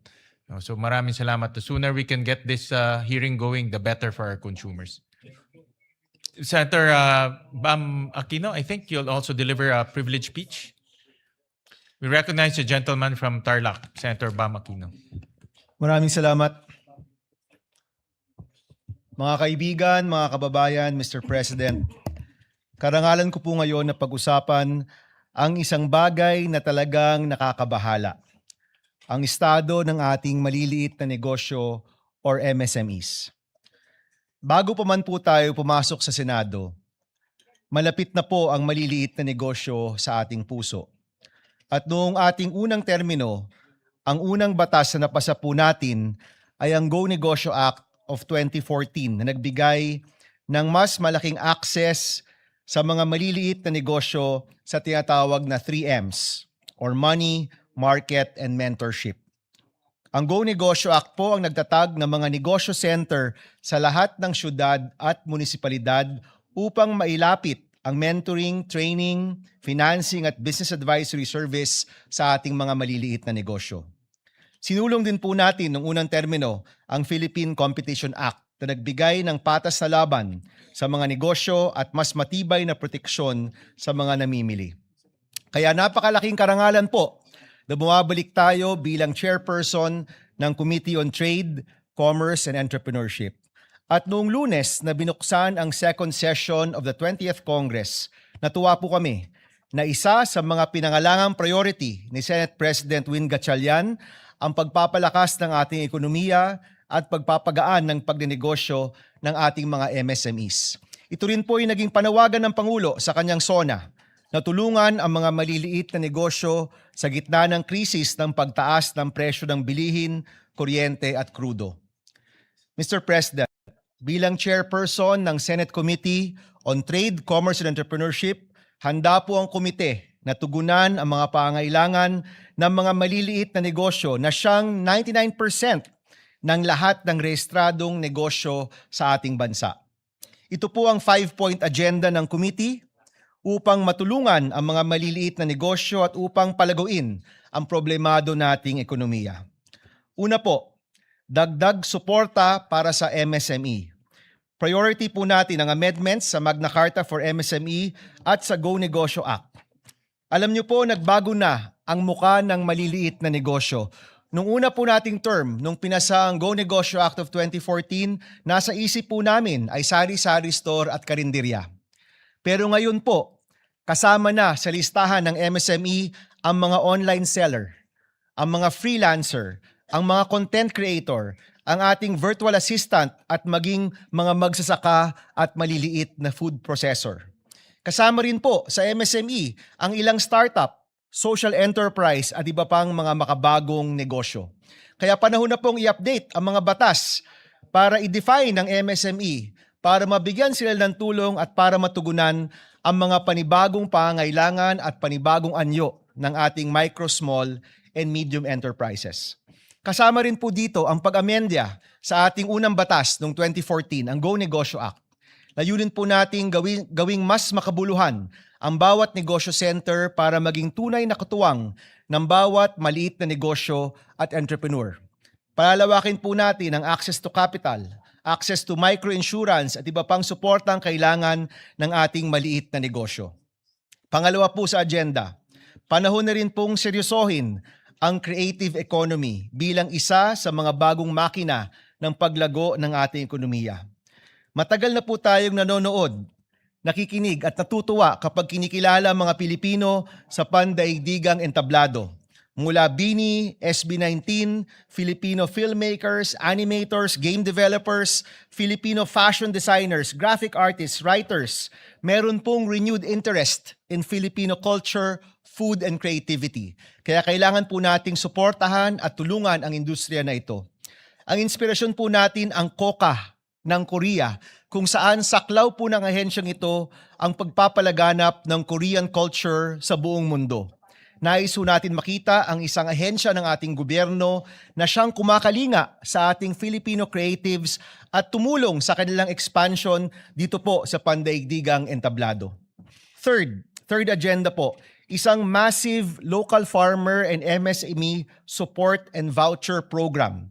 Isa po sigurong evolution ng sagip-saka ni Senator Kiko Pangilinan, kung saan ang gobyerno po can leverage its huge budget to buy directly from our local farmers and MSMEs. Ang hangarin po dito ay isang inclusive supply chain na kung saan ang parehas na binibigyan at pinagkukuhanan ay nakikinabang. Kung magamit lang po ng tama ang napakalaking budget ng gobyerno, napakarami pong pwedeng matulungan at mapapanatili pang abot kaya ang mga bilihin. Naisip po natin kung saan pwedeng kunin ng pera. Naisip po namin na pwede pong ma-access ang 300 billion pesos na nakaprogram na ayuda sa ating bansa. Hindi ho ba napakaganda? Tumutulong na nga po tayo sa mga kababayan po natin, yung pinagkukuhanan pa po natin ay natutulungan din. Tuloy-tuloy po yung tulong, pero mismo yung tulong merong ding natutulungan. Ito po isang malaking programa na kung saan ang ating MSME, local agricultural workers mabibigyan ng tulong gamit ang napakalaking budget ng ating gobyerno. Pang-apat po, magsusulong po tayo ng mga reforma para suportahan ang mga industriyang nagpapayaman sa ating bansa. Ito rin po ang mga industriya na kailangan protektahan at palaguin dahil sila po naglilikha ng mas marami at dekalidad na trabaho para po sa ating mga kababayan. Kabilang po dito ang IT BPM industry, ang semiconductor at electronics industry, kasama rin po ang shipbuilding na kasama sa blue economy. Sa opisina po namin, ang tawag namin sa industriyang ito, mga team payaman, dahil ito po yung mga nagpapayaman sa ating bansa. Panglima po at panghuli, magsasagawa po tayo ng mga pandinig upang solusyonan ang mga nagpapahirap sa buhay ng mga maliliit na negosyo. Ito naman po yung team pahirap. Naghearing na po tayo dito. Naghearing na po ang Blue Ribbon po noon tungkol po sa mga LOA ng BIR na minsay ginagamit bilang pagkakataon para sa panggigipit at pang-aabuso. Ito po isa sa mga pahirap sa ating maliliit na negosyo. Nandyan po yung FDA kung saan napakabagal ang pagproseso at nagiging hadlang sa pagpasok ng mga produkto sa merkado. Nandyan po yung Bureau of Fire kung saan napakaraming reklamo pagdating po sa di makatwirang inspection fee at yung pagbebenta ng mga fire extinguisher at iba pa. Ilan lang po ito sa mga nagpapahirap sa mga maliliit na negosyo na kailangan na pong itigil at hanapan ng solusyon. Mr. President, alam po natin na hindi madali magnegosyo sa Pilipinas. At ayon rin po sa mga eksperto, inaasahan pong tataas ang presyo ng bigas at presyo ng bilihin sa mga susunod na buwan. Now is the time to come together to help and protect our countrymen from price shocks, to support their businesses para lagi pong may trabaho ang bawat pamilyang Pilipino. Ito po ang 5-point agenda ng inyong Committee on Trade, Commerce and Entrepreneurship. Tulong sa mga maliliit na negosyo, panibagong mga programa para sa isang inclusive economy, suporta sa ating creative economy at mga industriyang nagpapayaman at nagbibigay ng trabaho sa Pilipinas at pagtigil ng mga nagpapahirap sa mga negosyante. Ito po yung pangako natin sa bawat maliit na negosyo na araw-araw pong nagsusumikap para sa kanilang pamilya at sa kanilang mga empleyado. Kasama niyo po ang Senado sa paglikha ng mas maraming trabaho, mas maraming oportunidad at mas maunlad na kinabukasan para po sa bawat Pilipino. Maraming salamat, Mr. President, and we hope for everyone's support for these measures. Thank you very Maraming much. salamat, Senator Bam. At yan po ang nakakalungkot. Gobyerno pa mismo nagpapahirap sa mga maliliit nating mga negosyante. Kaya maraming salamat at ito ay pinag-usapan natin. At the sooner we can get that hearing, the better, so that we can help our MSMEs, mga maliliit nating negosyante. Maraming salamat sa privilege speech. Majority Leader? May I just ask for a minute suspension, Mr. President? 1 minute, session suspended.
Mr. President, I move that we refer the privilege speeches to the Committee on Trade, Commerce, and Entrepreneurship. I so move, Mr. President. Is there any objection? Hearing none, the privilege speech is referred to the Committee on Trade.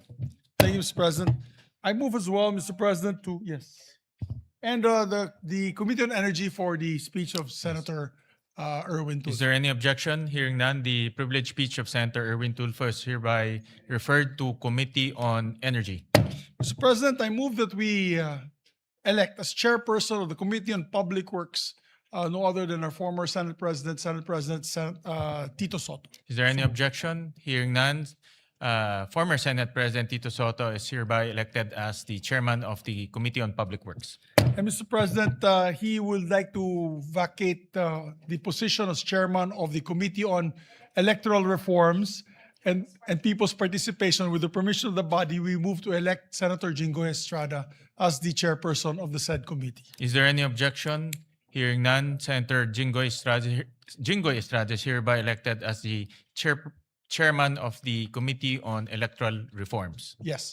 And Mr. President, I'd just like to make a reminder to our colleagues to fill up the positions already for the majority and minority in the memberships of each and every one's committee so that we can move forward and continue the legislative process with the committee level. Yes, we remind our colleagues to please submit to us the members of your committees so we can ready file the committee reports. A lot of committee reports are ready to be filed, but we need the complete membership of the committee. So Yes, hopefully Monday, Mr. President, we can elect them first hour. yes, Yes. yes. So we'll remind the chairpersons to submit the committee members. Before we end today's session, Mr. President, I would just like to announce that we have a special guest in the gallery today. He's one of my idols because I'm in the martial arts, field. He's Grandmaster Regan Machado of the Brazilian Jiu-Jitsu BJJ. He's the Grandmaster and pioneer of the sport in the United States with a 9th degree black belt. He's a red belter, Mr. President. He's here with us today. Welcome to the Senate of the Philippines and welcome to the Philippines, to our country. Yes, it's his first time to the Philippines. He's together with Jom Sandoval and Sunny Berrueco. He's also the trainer, choreographer of many films, including Action John films. Wick films, including John Wick, Mr. President. We also have our own action star here. Yes. But he's He not was here earlier. present now. So we'd like to welcome him to the Senate, Mr. President. Welcome It's to an the honor. Senate of the Philippines. Thank you. With that, Mr. President, just a minute suspension, Mr. President. Session suspended.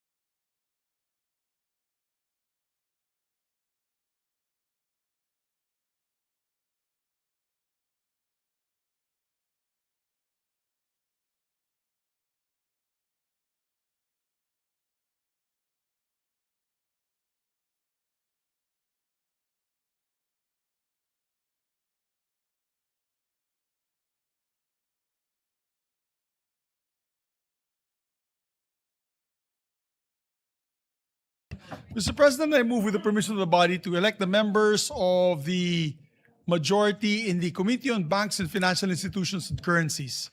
Mr. President, the part of the majority, I move that we elect Senator Bam Aquino, Senator Lito Lapid, Senator Kiko Pangilinan, and Senator Erwin Tulfo. Is there any objection? Hearing none, the aforementioned names and senators are duly elected in the Committee of Banks.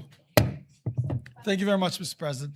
Mr. President, I move reference to business next week na. With that, Mr. President, I move that we adjourn session until 4 o'clock in the afternoon on Monday, August 3, 2026. August, Thank you very much, Mr. President. Is there any... 4 o'clock. 4 o'clock. No? Is there any objection? Hearing none, session is adjourned until August 3, 4 p.m.